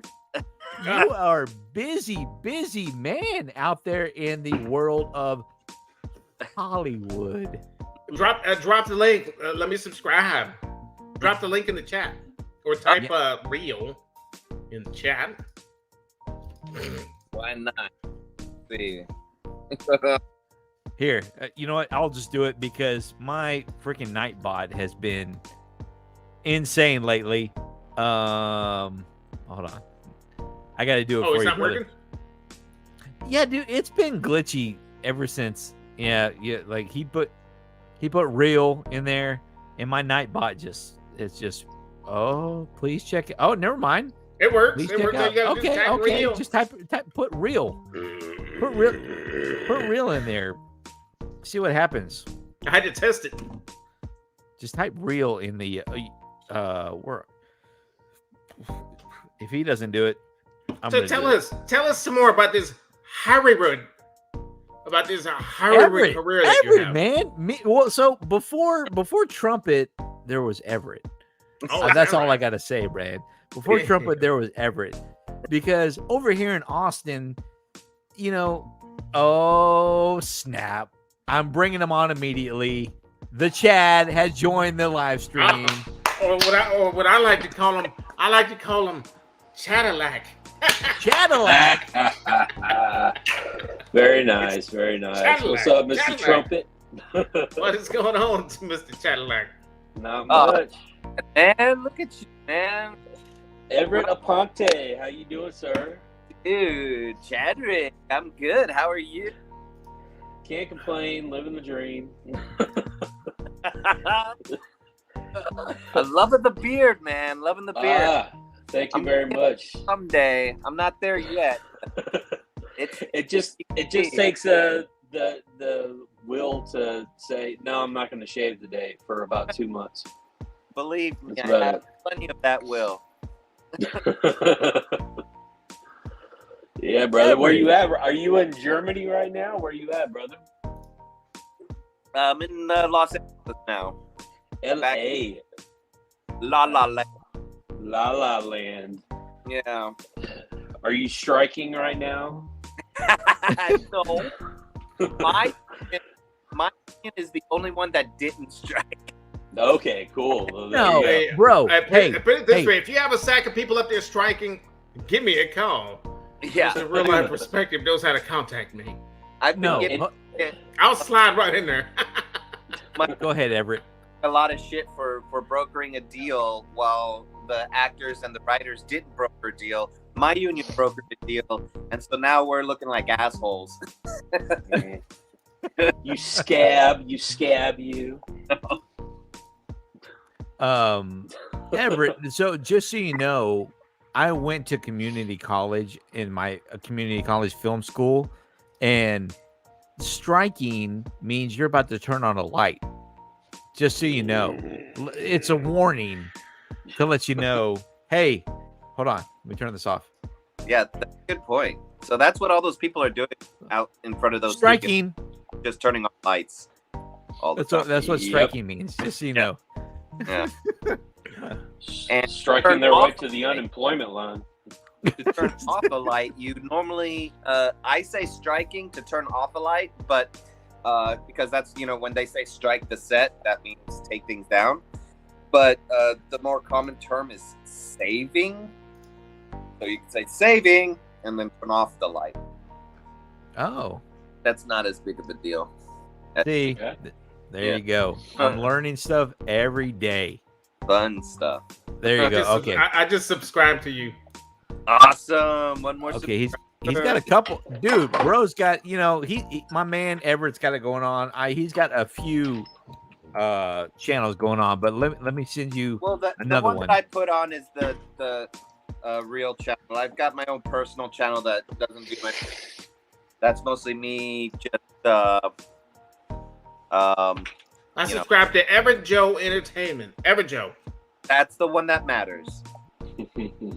Check out our Matrix episode. That one's the coolest parody. I started watching that. It's the fan made parody. Is that you rocking the mohawk? No, that's somebody else. No, that's me rocking a mohawk. That's you, right? Yeah. So Chad. Go ahead. Go ahead, Everett. Yeah, I'm definitely I'm gonna watch that. I'm gonna watch that later. Yeah, you should. It's playing right now on your homepage. But so Chad, did you meet Everett first, or did I meet Everett first? He was my manager at the movie theater, Galaxy Theaters. Yeah, Chad in Austin, Texas. And then we got you hired on, and we all became buddies. Yeah. Where was Galaxy Theaters? Was that in South Austin? Highland, North Austin. Highland. Yeah, that's the one that was Mall. Connected to Highland Mall, right? Yeah. No, it was off 35 it was close to Highland, not that little 4 theater, but it was a 8 theater on Middle Fiskville Road. Get this. So I just I shot a short film maybe 2 years ago, and they just showed it in Austin in that theater like 2 months ago. Wow, really? Yeah. That theater is still around? It went. I was like, well, this is the first time our film is being shown anywhere. It's technically the world premiere, but it was this really tiny festival. And I went to it. It was kind of horrifying just to kind of be like, oh my God, I'm back in this fucking hellhole. The Galaxy. Do you remember the door code to get upstairs? Yeah. I remember that for years, and I totally forgot. I tried to think of it about a year or two ago. Be right back. Continue on. They have a bar. Yeah, we will. They have a bar now. I heard that. I just haven't been there. I'm out in Leander where Sean lives and stuff, and lived in Pflugerville for the longest time, and so I go to the Tinseltown. So I don't see any reason to ever go back there. I went there. Yeah, me neither. Other than the bar, nothing changed. Yeah, they all have bars now. It's crazy. Right. We went in, and the people were like, the employees of the place, like, I guess the boss found out that your all's film festival was today. They found out like today, and they didn't tell anybody or something like that. And I was like, yeah, that sounds typical. Yeah, sounds about right. I remember when our paychecks, they said, well, we can give you a check, but they're not going to cash, so you can just cash them here. Wow. Dude. Yeah, that was fun. But the company that took over, they made Flick's Brewhouse. So you know who I still talk to? In fact, I saw him in March. Bill. No kidding. Yeah. Wow, Bill. Yeah. He was such a hip guy, man. Dude, that guy was, He actually still texts me probably maybe one, like I'll just frequently. He texts me frequently because he's all trying to be a writer. So he's all like asking me questions about like, screenwriting and all this stuff. And so, he kept in touch. Like he's one of the few people that would just like continuously would just text me. I mean, like, probably 5 or 6 times a month. You know what I mean? So, that's awesome. Yeah. So keep in touch. I met his kids. Oh my God. He named his son after me. No kid. Who are you talking about? Bill. He's got a kid named Everett, dude. No kidding. Wow. Who is Bill? Bill. He was another manager at the theater we worked at. He was a skinny guy with long hair and goatee. Yeah. Oh man. You don't remember Bill? You were such an inspiration, Mr. Everett. I don't know if you want us to say your last name. What do you want us to call you by here on the internet? Say my last name. The thing is, I'm a public figure, so yeah. I mean, like, you go to our web channel, all right? I want everybody to go there, so you'll see Everett Aponte on there. It's all good. All right. I just want to be respectful and let you know Everett Aponte is in the house, ladies and gentlemen. I have not talked to you in person. Well, we're not in person, but virtually or anything. Like I can feel the presence of the force up in here, like tingling my balls a little bit with Everett Aponte. I haven't talked to you, dude. I have that effect on a lot of people. Yeah, you and I, dude, we have such a fun history. I have had so much fun with partying with you or just working with you. Everett and I used to work at a movie theater, as we've all already established, and I had some of my most funnest memories is with you, Everett, man. So thank you for joining us tonight. It's awesome and an honor to have you on board. I know you kind of inspired me over the years to checking out your stuff with not only SO or your Alamo Draft House, dude. Your Alamo Draft House trailer or whatever. Oh my God, where I wrecked. Yes, where you wrecked the car.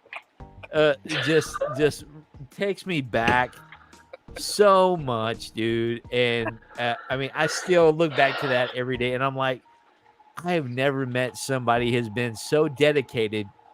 Where Trumpet, just to give you a little backstory, this guy was just like goofing around and filming just to try to get close to a car, to a semi truck to make it look action. He was filming this trailer for the Alamo Draft House here in Austin, Texas. And he was driving. He was driving, or somebody was driving. I don't know if was it you driving?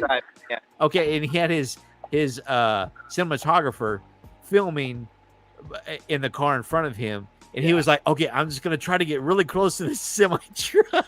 I'm gonna get really close to this semi truck on I-35, and he got a little too close and you lost control and you rolled your car for the movie trailer on I-35. Risked your life, brother.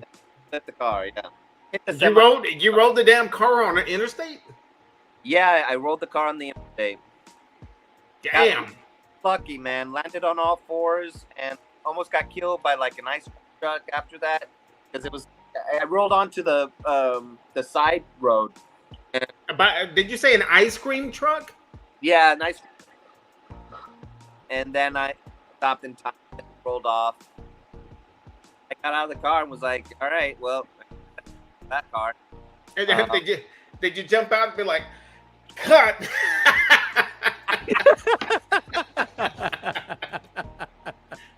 Cut! Fuck, that shit wasn't supposed to happen. But it put still rolling back to one. It put Alamo Draft House on lock, saying, okay, we have to pick this guy. he just totaled his freaking car for the fucking, for the freaking you was up there presenting that shit on crutches. yeah. But dude, I have never been so, and just so you know, Trumpet, I'm in it, but you see the back of my head, right? Pretty much, I make a little cameo in it, and I have never been so proud and so honored to be a part of something so iconic. Because that's super cool, man. Yeah, dude. It was because there was a voiceover actress, and she says once a month there's somebody at Alamo Draft House that is sacrificed, and I was that sacrificee. I'll never forget it, man. I'll never forget it because it was a huge part of my life, and it set me down a road that I never thought would be there. Because between that and Radiohead, bro, you and I, yeah, dude. Watching your computer screen, I will never forget how much fun we had. About the screen. Yes, dude. The between that and you were the one who opened my eyes to the synchronicity of Radiohead with the opening to A Nightmare Before Christmas. Right. Yeah, the Nightmare Before Christmas. Yeah, man. Because before that, it was that was the only thing to ever make sense to me before Wizard of Oz and Pink Floyd's Dark Side of the Moon. Dark Side. Yeah. Yeah. If you've never tried it, sync up Radiohead's. What was the name of the song? Kid A. But yeah, you sync up the album. You press start when Touchstone's like it. Then press start and it works well with. There's what was the name of the song? What was the name of the song from Radiohead? It was Everything Is in Its Right Place. Yeah, Everything's in Its Right Place. If you sync that up at the very beginning of A Nightmare Before Christmas and mute A Nightmare Before Christmas, it syncs up just like Dark Side of the Moon with Wizard of Oz, all that. Oh man, yeah. Everett opened my eyes to a brand new world, ladies and gentlemen. Just like Aladdin in, Aladdin. A whole new world. I got it. A whole new world. You got it. I knew you got me. Everett and I share a special connection because we've had a really good time together. I miss your snake, man. What was the name of your snake? Our penis touched. Yes, we touched a little bit. What was the name of your snake, bro? Your python. Remember the snake? What was it? Lilu? Yeah. Lilu. From the Fifth Element. Lost in the building somewhere. Yeah, Lilu, man. I loved Lilu because she would always try to mate with me. She would crawl up your arm underneath your sleeve, and then I would start feeling this tickling sensation, and she goes, "Oh yeah, she's trying to mate with you." Like no big deal. I had Sean, so you much... know what to do. You got 2 kids. Yeah. You dork. Stop it, Chad. We used to hotbox the snake every time we fed because we would put two mice in there, and then we would hotbox it, and the mice would get super high. Not sure if the snake did, but surely it's one hell of a way to go for the mice. And it was funny. The mice would watch the first mice get devoured, and just like it would be shaking nobody's business. It's only fair and humane. Get them a little not caring. Yeah. Man, crazy days. So we used to call Sean. We used to call him the kid. The kid. Oh. Yeah. The kid. It's been a minute since I've heard the kid. It was me, Daryl, and the kid, and Stephanie.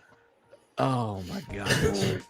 If you got their info, brother, send it out, man. Send it to me. I'll invite them. You know, I know you got your own thing going on, man. But invite me if you ever do any of these kind of things. You know, I'd love to be a part of anything you're a part of. I know you said I know you said that you're possibly looking into Texas for shooting. You know, hit me up, brother. I'll hook you up. I'll hook you up with cheap. I'll come up too. I got tons of vacation time that I can use.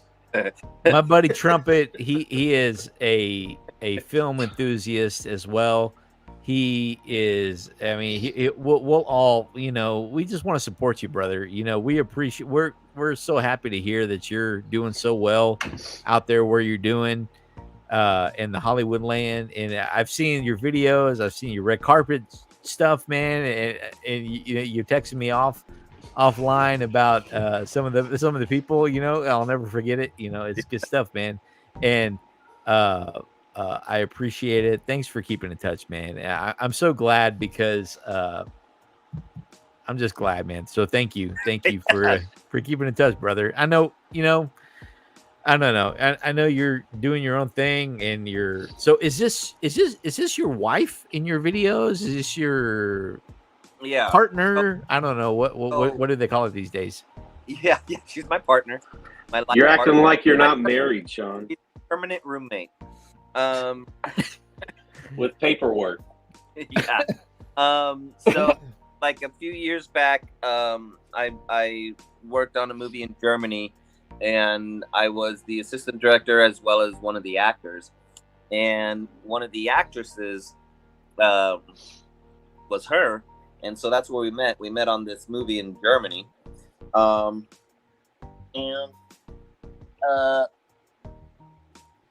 I mean, it was pretty great. Oh, okay. Never mind. So when a boy and a girl get together. Yeah. And so we Skype dated for a year while I was still in Texas. I was actually engaged still. But then that engagement broke. And then, you know, we sort of just basically kept in touch over Skype or whatever, or Skype dating. I don't know. What do you want to call it? And then she was like, you know, I'm going to come to LA. And, you know, I was pretty much done with Austin. I was like, man, you know what? I'm not getting anywhere here. So I might as well go to LA. And, sure enough, you know, come here, we get together, we get married, and you know, to be honest, I'm mostly writing her coattails at this point, because all these movies that I've worked on, she actually produced. So I'm my the Directors Guild of America, right? But I'm not in it as a director, not yet. One day, I'm in it as a production manager, which is cool because it's basically the highest paid, you know, position on the set, other than maybe the TV or the director. And, so I manage production. So she basically produces the movie and then hires me. We've done a bunch of, you know, films and prep. We're about to do a film month. We're in pre-production right now. Got the SAG we're to hire people without getting in trouble because we're not those we're film, so they're going to let us hire her. And really small film, so this will be my third small film with her. But last summer, we shot and that was hell on earth. I mean, it was awesome, but it's great. But you know, well for it. And yeah, that one, Donald Sutherland. It had Luke Wilson, a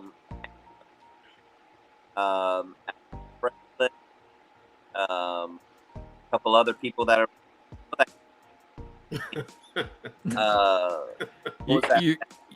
Just you know, I'm hearing 80%.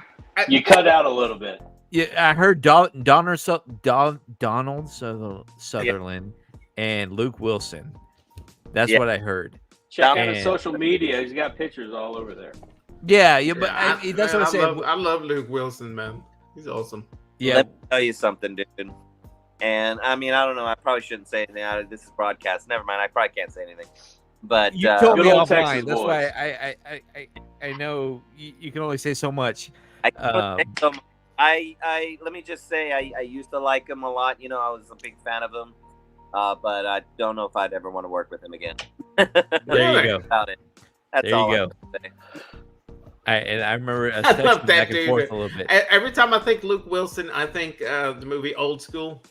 God, dude, he's so great in that movie, Old School. Yeah, you know, it like you said, like you're going back to Everett. It's so funny how well like a director and an actor can portray themselves as a character in Hollywood. You know what I mean? As like their perception, you know, like Jim Carrey. Yeah, I love Jim Carrey. You know, you'll never see anybody like him, and he's done so much with, you know, kind of like trying to awaken people and things like that on the side in his older age. But I don't know, like you're, to your point of like people do Hollywood, the movies and the character and the actors do so well at portraying themselves that you're like, oh, I love characters that you know and love. You know, in real life, you love you love a performance by Tommy Lee Jones or something like that. Then you meet him in person, and it's like, nah, okay, I'm good. Yeah, that's. I'd rather just watch The Fugitive and not meet this guy, have a beer with this guy or something. So yeah, that's probably the best way to put it. Never meet your heroes. Exactly. And that's where I was going with it. Never meet your heroes. But let me tell you, Donald Sutherland was awesome, and Donald Sutherland was hilarious, great. I wish I could have spent more time with him. But that dude, like, is old, man. Like, yeah. We kept thinking, man, this is probably going to be the last thing he does. But God knows he's probably going to do like 3 or 4 more. He's going to live out to be like 150. But first off, he's in a wheelchair, right? So good thing that the role he took was a judge. So that's easy. But like literally, he would be like, you know, it's just magical because he has an oxygen mask, you know. Cause no shit, really? He has an oxygen mask, so he's sitting there with. When here's roll camera, you know, he takes the oxygen mask, he gets up and goes right into character. Turns it on. Performance, perfect, and like brilliant, and you're just like, holy shit! Oh my god, that's amazing. And then when he hears cut, he just scribbles up, puts the oxygen mask back on. Who is this that you're talking about? Donald Sutherland. Kiefer Sutherland's dad. Okay. Donald Sutherland. I mean, you know, he does Simply Orange for Hunger commercials nowadays. You saw Hunger Games? Invasion of the Body Snatchers. He's that main old man in Hunger Games. Donald Sutherland, the professor in Animal House. Was he really? Great thing. Yeah. I bring up Hunger Games, but so many things. But all the millennials know. Yeah, he did. I know him from the head dog in Italian Job. You remember the Italian Job? Oh yeah. Trumpet. This guy's. Yeah. I know who you talk about. That psycho looking dude. He's just real psycho looking. You know. Yeah. Well, so and that's the beauty. That's the beauty of Hollywood and I wouldn't say beauty. That's just a right, reality, Everett. Like, you know? and like I hope it doesn't take away. I know you've been doing this stuff for a long time, Everett, and you see how it really works. Like exactly like you just described. It's a business. I hope it doesn't take away the magic of watching a flick nowadays. For me, does it? For me, it enhances the magic. Oh, right on. Because you know how much they have to go through, right? Yeah. And well, how much they pursue through, you know, it's one thing to watch a magician. It's another thing to know how to do his tricks. Oh, okay. You get to know how the tricks are done. it's exciting. It doesn't kill it for me. It makes it cooler. Right on, brother. No, I love it. I freaking love it. That is good stuff, man. It just makes me want to be a magician, right? You know, just you want to be that magician. You just want to be like, oh my God, I get how it works. Now I want to do it. You know what I mean? Yeah. So let me ask you, now that you're in the production side of like actual Hollywood and stuff, do you still aspire to be an actor? Of course. Or everybody does. Oh, really?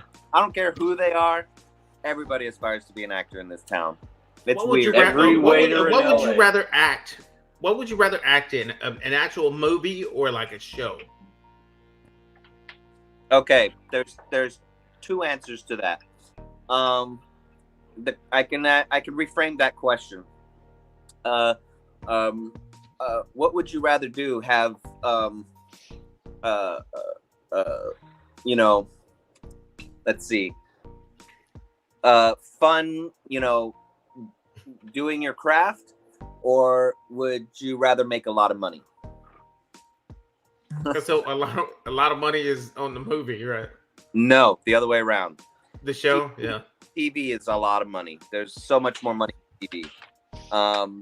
Is that because there's so much more longevity in a series? Well, actually, you know what? That's what they're striking about. There used to be a lot of money in TV, but the reason why they're striking is because streaming changed all of that. And so now, like, they're just kind of getting away with not having to pay anybody because it's streaming. It's not TV. So the way it works is TV has commercials. So every time a show runs or reruns, more importantly, there will be commercials in there. Those commercials paid money to be, you know, on that show. And so some of that money goes to the actors and the writers. Okay? Called residuals. Yeah, called residuals, yeah. But streaming doesn't have commercials. So streaming makes their money off subscriptions. So they're getting away with not having to pay residuals, which is not written into their contracts. Exactly, and that's and right now, from what I understand, the holdout right now is it with streaming going on and everything. The industry is very, very bloated, and what the production houses are trying to do is wait this out to implement force majeure, so where they can cancel a lot of these contracts and stuff like that. Like, yeah, crappy She-Hulk writers, you know, and stuff like that didn't work. The studios actually they said the quiet part out loud already. They are waiting. They're waiting. They're starving out their strikers. Yeah, they're waiting it out. Well, at some point, you know, they're going to need to, you know, get food on their table. So they're going to do what we tell them to do. And I think that's kind of blindsided. I don't think they understand the power of unions, because the last time this big of a strike happened with writers and actors at the same time was in the 60s when TV came about, because that was a new medium. Yeah. And they needed to figure that out. And then they did.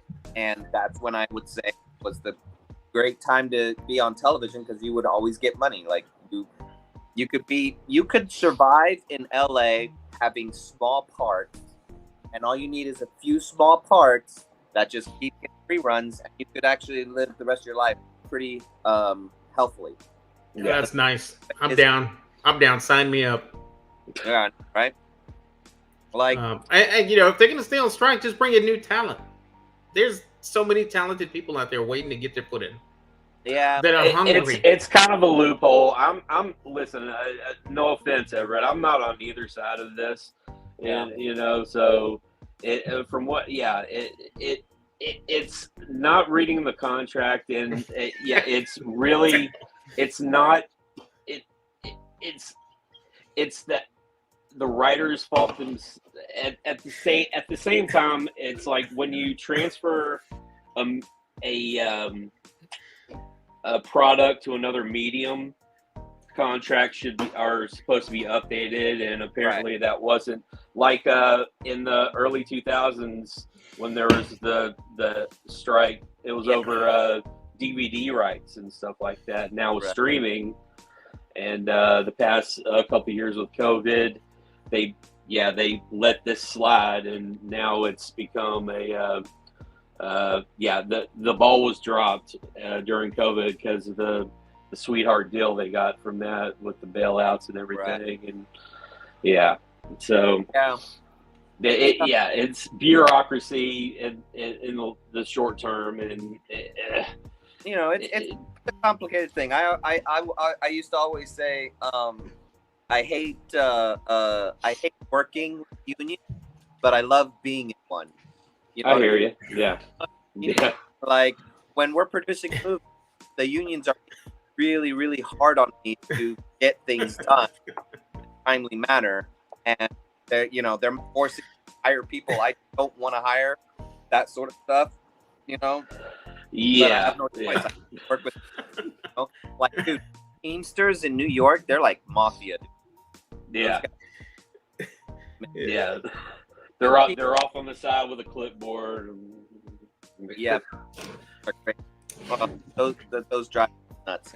But they at the same time, unions look out for each other, and so I have.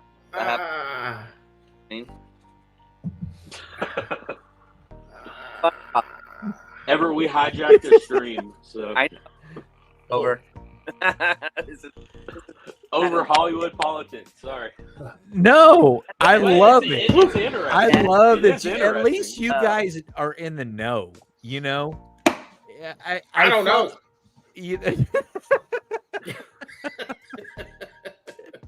No, I'm glad. That's what I'm saying. Like the Chad. I'm glad, and the Everett are here because you guys bring such a different element to the show. Because you guys are in the know. Y'all are in the back know. Wow. Yeah. Y'all are in the back door. Y'all know about the back door. I mean, I follow because the Chad introduced me to some fellow friends of his that we had the privilege of meeting on episode 1 of Real Life Adventures. From there's Geeks and Gamers, there's Nerdrotic, there's who else is there? Drunk 3PO. There is Quarter Black Garrett.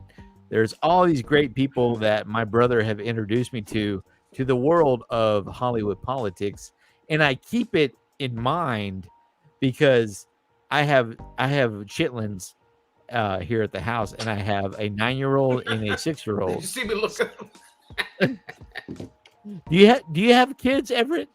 No, not yet. Okay. But when you say chitlins, I think of the Louisiana. Nah. What do you think of what? Like, hey, got some chitlins? I want some chitlins and boudin. That's it, man. And have you ever seen how chitlins is spelled? No. It's freaking weird. Yeah. It's like chitterlings. It's the weirdest thing. Anyway, continue. They have like the weirdest French. Like they come up with the weirdest way of writing French. Comme te ball. Like it's weird. But it's so funny because Chad and Everett come from this like movie. Well, I'm a nerd. I like movies. I like No. Wars. I love it, guys. Like I love y'all's banter. I like anything good. You guys need to You guys need. I watched the Meg 2 yesterday. How was that? I've heard it was horrible, but you will have a blast. I'll wait. I'll wait until that shit comes out on Sci-Fi. I'll wait for VHS. B movies are kind of my favorite, but I love bad movies, especially if they're bad enough you can laugh at it. Oh, yeah. I love it, dude. That's my favorite kind of movie right there. Heck yeah. Watch Atomic Eden. That's the movie I made. Atomic Eden, yeah. What? What you made? Oh, so Everett. The only movies I know you've ever made are S.O. and No. Don't say it. Don't say it. I know it. It's Mango. Something Mango. Yeah. Samuel DeMango. Samuel DeMango. You made another movie and you didn't tell me? No, I didn't make this one. I was the assistant director and I was the assistant director. Yes, bro. Assistant director is the fucking director, in my opinion, man. Because he's the one doing all the work. You know what? If you asked anybody on this set, they would have said exactly the same thing. Dude, I'm glad the director's not watching this, but yeah. What did you make? Tell me, what is this called? Well, Atomic Eden. It's called Atomic Eden. That's the Fred Williamson that, that's where I met him. Where can we watch this? Can I find it on Amazon. YouTube? It's on Tubi. Oh, okay, cool. I love Tubi. But I honestly do recommend, and what's it called? What are they called? Shit, they're kind of like Mystery Science Theater 3000. What? Yeah, I know, but they're new. I know what you're talking about. Sean, text me that movie so I can watch it tonight because I'm pulling up right now on the. This is called Atomic Eden. There you go. That's it, right? That's the one. Everett Ray Aponte is on the freaking poster. Dude, come on, dude. Everett, bro. Look at you, man. So Everett, let me ask you this, man. I've been trying to talk my main man Scene here that we need to make a movie together. We need to make a film together.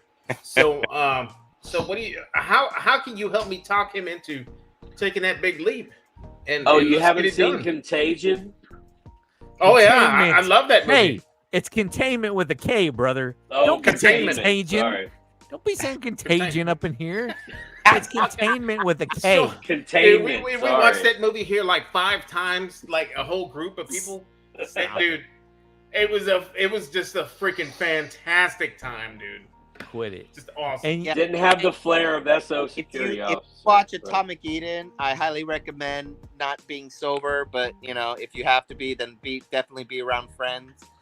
You know what, Everett? I'm sorry. I've followed you on social media ever since whenever you sign up for something, you look through your list. Oh, here's Everett. Then I followed you. I've liked this and that. I've seen your American Quarantined in Germany and peanut butter debacle, whatever that was.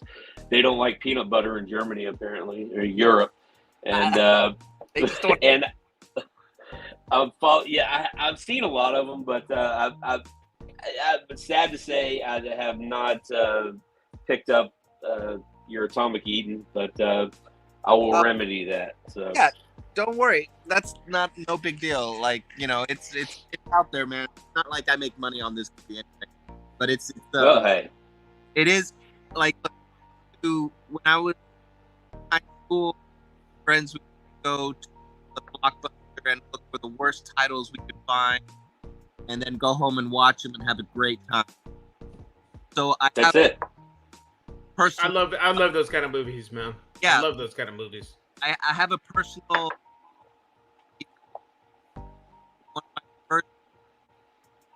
You're breaking up again, pretty Everett. And it's like.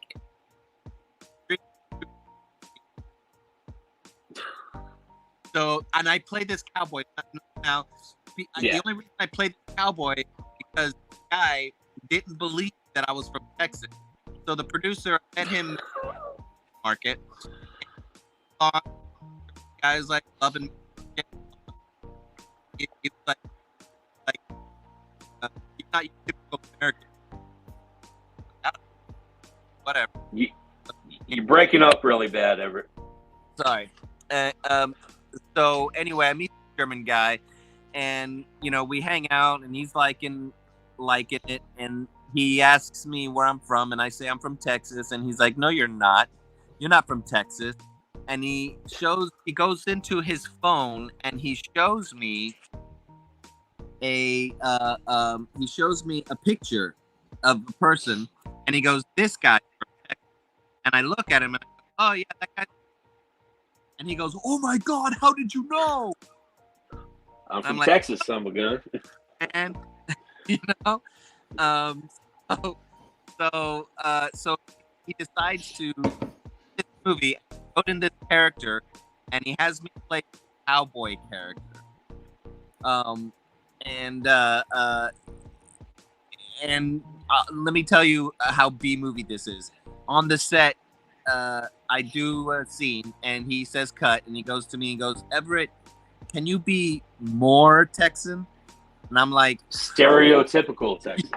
How much more Texan do you need? Like, I'm already ridiculous, but okay, fine, I'll go all out, man.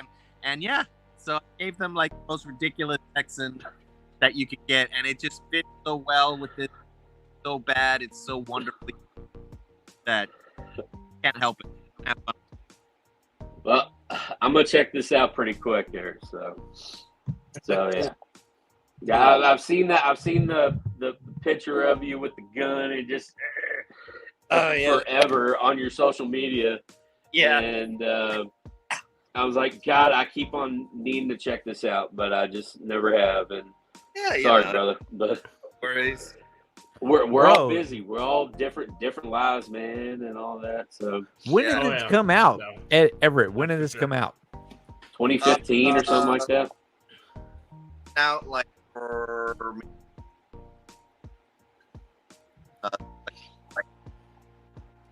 This is what Chad's talking about.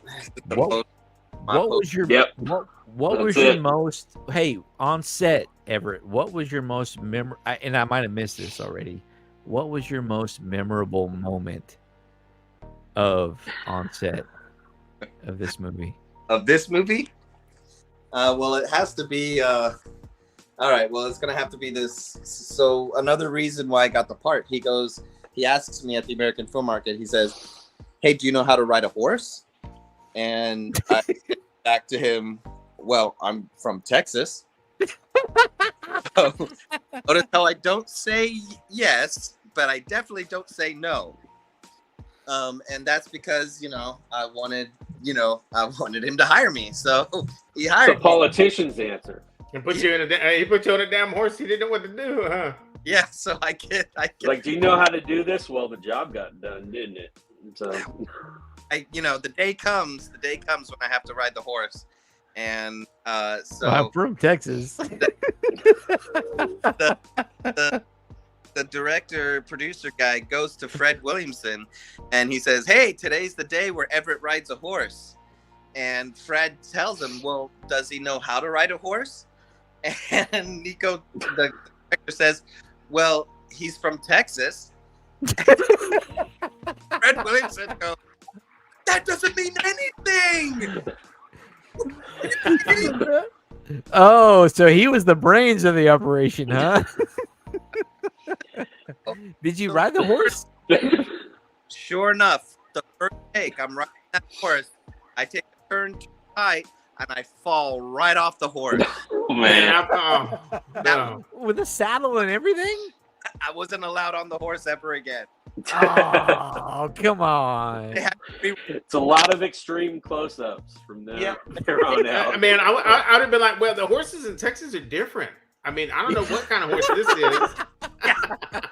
I don't know what kind of jackass you brought here. This ain't no horse. What the hell you left this going on with these freaking... Texas horses are a lot better, horses guys. You got going on here? Kind of German mules. They're not so slippery.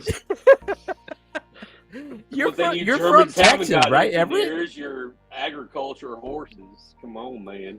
Everett, you're from Texas, right? Well, I grew up in Texas. My parents are Puerto Rican. Puerto Rican, yeah. I was born on an Air Force base, and then we landed up after a couple stations in Texas when I was 6 years old. Do you speak Spanish? Oh, yeah. He speaks Spanish. He did a full freaking movie in Spanish. Oh, wow. He called Mango. Samuel Domingo. Okay, Samuel Domingo. So forgive me. Here's how my Spanish goes. When I speak to other Latinos who speak Spanish, they'll be like, "Oh man, your Spanish is really good, man. That's really great. And then I tell them, well, my parents are Puerto Rican, so I'm technically Puerto Rican. And then they immediately change and like, well, your Spanish is shit, man. Haters. Well, because they think he's a white guy. Exactly. Dude, I thought you were white 100% when I met you, brother. I So didn't did even know so until did you we. put on But, that. yeah, so did I. But even Louis C.K. he's Puerto Rican. So yeah. That's like my kids. My Never kids got are it. half breeds. My kids are half breeds. They're half white, half me, and and they all speak Spanish. And you know, one of them looks just like Patrick Swayze. Yes, he does. Yes, he Oh, does. I I call can it attest to Swayze. The challenges that kid will have, I swear. I started calling Slightly him right tan Luke. Patrick Swayze in his 20s. Oh my God. How's he Oh ever my gonna god, survive? life is so hard. Oh yeah. That's Yeah. that's the movie, the $10 million movie that we just made. It's this is Abigail Breslin. If you don't know who she is, she was Little Miss Sunshine. Oh yeah. I recognize her And right away. and she Great movie. did such a good job. The agency, they're actually gonna set her up for award season. I think they're gonna nominate her for Best Actress. I'm actually gonna be like possibly going to the Oscars for the first time. Wow. That's amazing, Nice. dude. That is That's so great, cool. Yeah. So cool, bro. Congratulations. I was That's awesome. They have this guy. This is what's his name? Kyle MacLachlan. Do you know who that is? He was in Twin Peaks. Yes. I got to zoom in on him. Yeah. Zoom in. There's Kyle MacLachlan. Why does he look so familiar? He's in a lot of stuff. Is that the I dude think from he Dune? had facial hair though. He had facial hair in the other movies, right? That's not the dude from Dune, is it? Yeah. Yes. Dude, yes. The original Oh, okay, Dune. okay. Yeah. Yeah. Of course I know that dude. They There's just Sir put a lot of Donald makeup on him. Sutherland. Of course. Great job on your makeup artist, by the way. Garcia. Oh, this guy Ryan Felipe. Oh yeah. Yeah. He's in a bunch of movies and I know Ryan. a lot of teen movies in the 90s. But that guy, man, he's like the most dedicated actor I've ever seen. There was like never a moment he wasn't like, practicing his lines or rehearsing, That Pretty was cool, dude. Then of course Luke Wilson. Yep, we know about him. Yep. I forgot what's her name. Andy Garcia. Emily Emma Van Camp. Yeah. Emily Van Camp. We're pretty sure she's going to get nominated for Best Supporting Actress. She did an amazing job. What else did we see her in? I don't know her as well. She's in the Marvel universe. She was in Civil War, recently in Falcon Winter Soldier. She was, something Carter. So tell us, where can we watch this one? This one ain't out yet. Okay. It's scheduled to be out and limited theatrical on October. I think it's October 9th, but I might be wrong. But it should come out at around that time. So wait, how are you intertwined with that one? So I'm the production manager. So my wife is the producer. So no kidding, dude. You are in it, brother. Good for you. She's just one of the producers. The way it works is, she came over here, went to a school. The woman who owns the school also produces movies, and she had an opening for assistant. So she was her personal assistant for like 3 years, but then they started producing movies. So then she basically got bumped up to co-producer, and she been co-producer first. That is because freaking amazing, bro. With this company, we'll have done 5 or we'll have done 6 movies. We'll have done 5 by the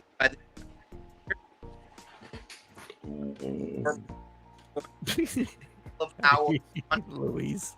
all of the High society, and we're gonna start producing our own, and then that's where I'm gonna. Okay, cool. So that's plan. That's awesome, man. That is That's amazing. good. I am Good to hear so that. happy for you, dude. Yeah, go ahead, Chad.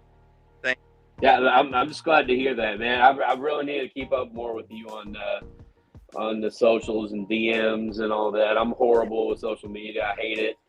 But yeah, I find all the funny reels with my boys on the group chat and stuff, but that's about it.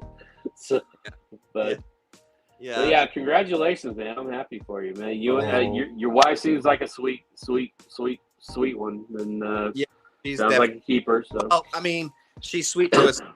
Like, believe me, she's German, so she's got her moments. So she knows what good beer is. Well, she does, even though she doesn't drink beer. So fortunately, I get to have good beer all the time. There you go. And that, if you watch our show, Quarantined in Germany, American Quarantined in Germany, yeah. Chad was mentioning that earlier. When you go to our web channel after you watch the Matrix parody, look at the playlist called An American Quarantine in Germany, and it's basically just me drinking a lot of beer, but but also, you know, being explaining peanut butter to your wife and why it was $36 at the grocery store. I saw that and I'm like, Jesus Christ, they don't know PB&Js in Europe. What the hell, bro? Trumpet, what is your favorite German beer? It's all about that Paulaner beer, baby. Paulaner beer is at the top of the list. You're into the Bavarian stuff. Okay. Well, what okay, I mispronounced that. What's the other one? You know. Hefeweizen. That's a type of beer, isn't it? Yeah. Yes, whatever that is. Hefeweizen. It's a wheat beer. I love the way he says Hefeweizen. So I just love the way he says it. So the W is actually supposed to be a V sound. Hefeweizen. Yeah, Hefeweizen. Yeah, the W's are V's. Yeah, I know the correct way to say it, but I mess around. Like when I go live, I'm always just messing around because there's so many noobs that go on my live and they're like, oh yeah, you know, we're on board and all this and that. And I just kind of just throw a little bullshit out there. Like I'm sipping Hefeweizen tonight. Nobody, it's just kind of just like, I guess I'm kind of bad about that kind of shit. No, it's wonderful. Everett, if you're into barbecue, Trumpet Master 77 barbecue is where you need to check it out because he does the best and the most wonderful barbecue content. And it's delicious. Yes. And Trumpet Master and I hooked up a while back and he does fantastic barbecue. And speaking of Everett, if you're interested, we just made our first episode drop today. Our first episode dropped of Real Barbecue Adventures. Oh, I Go ahead. I just saw the it came up because I'm subscribed to you, so it came up. Well, thank you, Everett. Thank you for subscribing to me, brother. Man, that's so great. Thank you so much, man. I appreciate I'm honored to have you as a subscriber. I just broke 200 subscribers. We are celebrating tonight for 200 subscribers. I know it's nothing compared to. I was telling Trumpet and Chad that I've been reaching out because I don't have like huge goals. My goals are to reach out to corporations. Hey, you want to send me some free swag? And so I reached out to like Lego. Did I tell you this? I don't know if I told you this, but Lego needs 200 more. I said, hey, Lego, if you're interested, I'd be happy to promote your stuff on my channel. And they're like, oh, cool. How many subscribers do you have? I said, I just broke 200. And they're like, what a great start. Let us know when you hit 100K subscribers. It was the best. Well, you went for a top dog. Well, I didn't care, man. It's just like, why not? You miss 100% of the shots you never take, people. And that's why you got to go for it. Just like my buddy Everett Aponte here. He lived in Texas and said, you know what? I ain't getting nowhere here. I'm moving to LA. And my bro moved. Dude, that is a huge I think I learned how to answer a gangster answer on a question. It's like if I'm ever asked if I know how to ride a horse, I know how to I'm from gangster Texas. ass answer that question. I'm from Texas. Without actually. That's not yes or no. But I Trumpet. can. I can ride horses. I grew up on a farm. I know how to ride horses. I know how to ride all that shit. You know, ponies, horses, ducks, chickens. Can you balance our general ledgers? Well, I am in accounting. Okay. Hey, guys, sorry about that. So I had a fucking 7 o'clock dinner I needed to go to. Oh, dude, you're like 30 minutes late. Well, no, he's in LA. I don't even know what time it is over there. Well, I gotta get going. 2 hours behind. So I gotta get going. good to see you, Everett. I'll keep you. Everett. I'll hit you up on Instagram or something. So Yeah, Hey, it was nice. It was nice meeting you, man.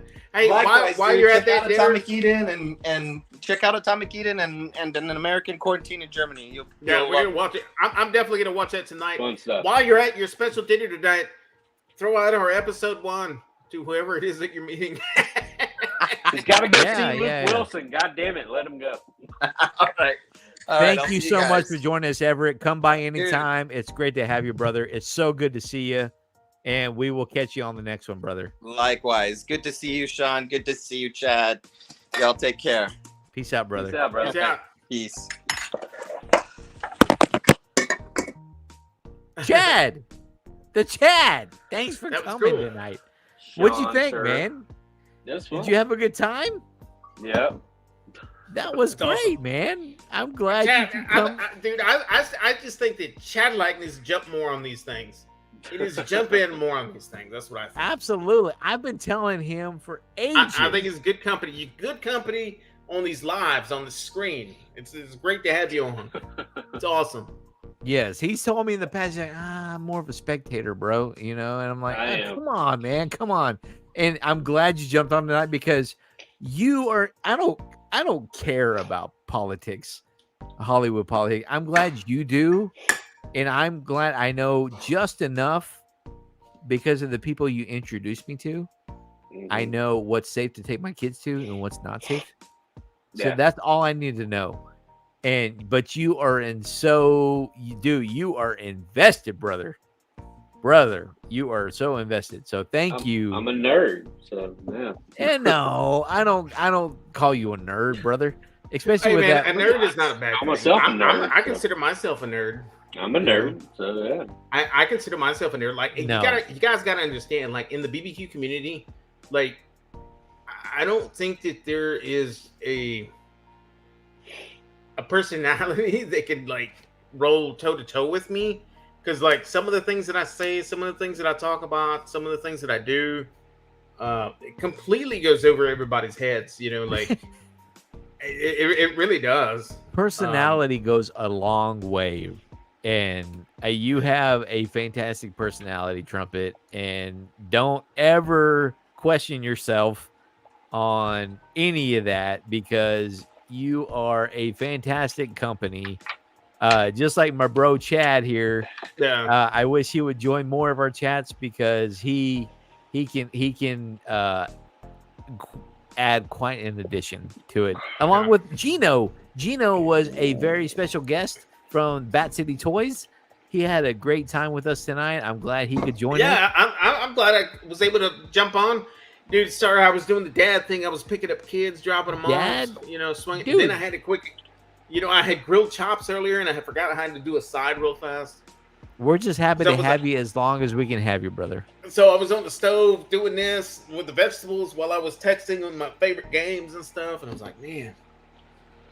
Then I got Very home, How then I had to dare jump you off. father your children while Sean was drinking tequila? And I know, I jumping on feel so YouTube? bad. I feel so bad for doing that. Hey, man, you were Good in the Lord, chat. You were Trumpet. keeping active, dude. You were keeping active. You're doing just fine. Thank I you was trying. for coming to join us. I mean, I'm going to do another one at 10:30 where we're going to watch Are You Afraid of the Dark? Yeah. That's So in an if hour. you guys want to Wow. jump on and join us, there's supposed to be another guy named Joey Finds Toys. He's Yeah, supposed- homeboy, yeah, I met him. yeah, I met yeah. him that you day did. that we went to Toys. Bat City Toys, yeah. He's supposed to jump on. Chad, come join us because I'll probably do just I'm feeling wide awake, so more than likely I'll be on. good, man. El Hombre de Bat. There you go. You finally saw it. I saw it. I'll tell you what. I'll come on for a few. Send me whatever you got to do. But yeah. Nice. Oh, okay. I'll send you whatever I got to do. Okay. Okay, Mr. Cool for School. Come on, just say, hey, have another shot of rock gut tequila. Oh my god, dude! Hey, Sean, that was one hell of an accidental shot of tequila you took earlier, man. And I'm feeling. I don't think you meant to do that.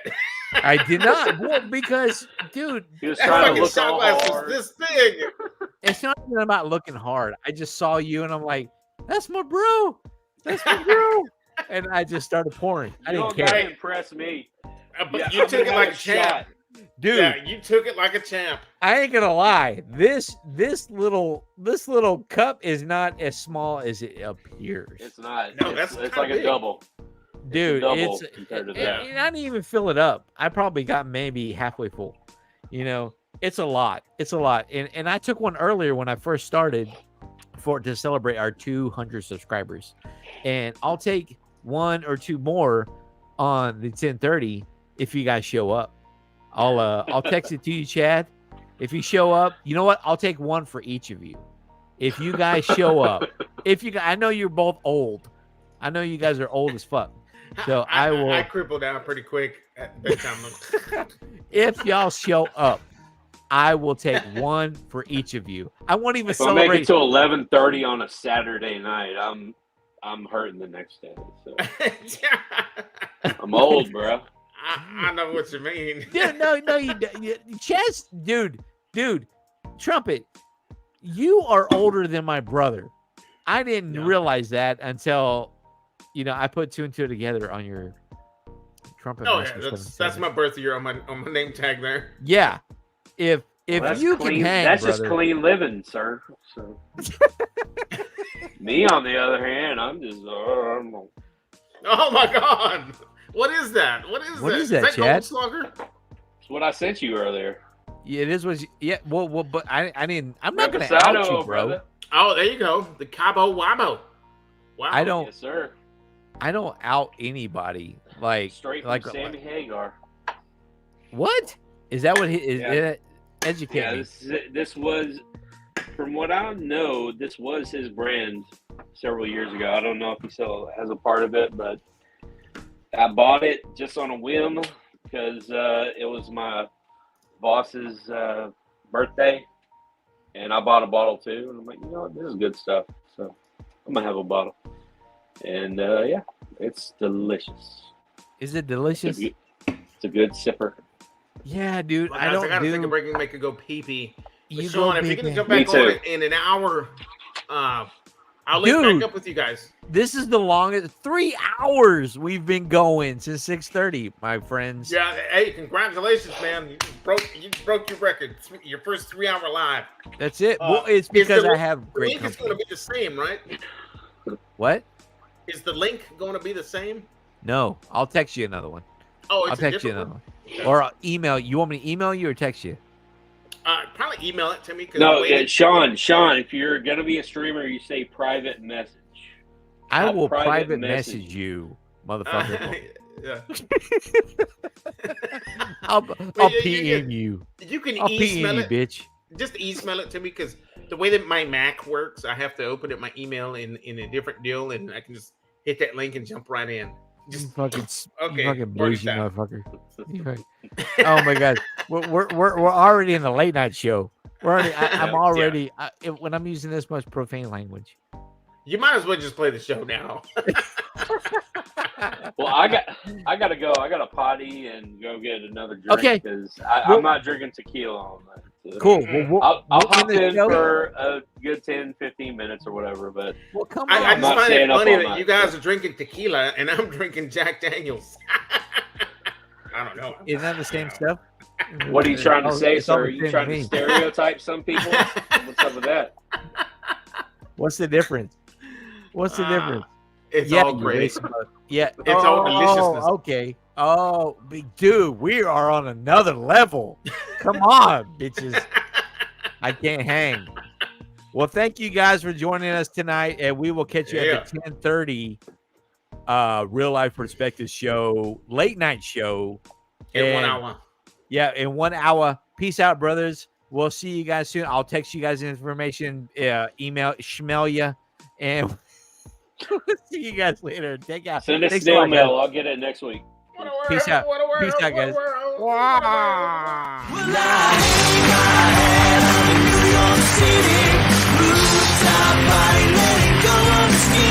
gonna dance all night so the streets looking pretty.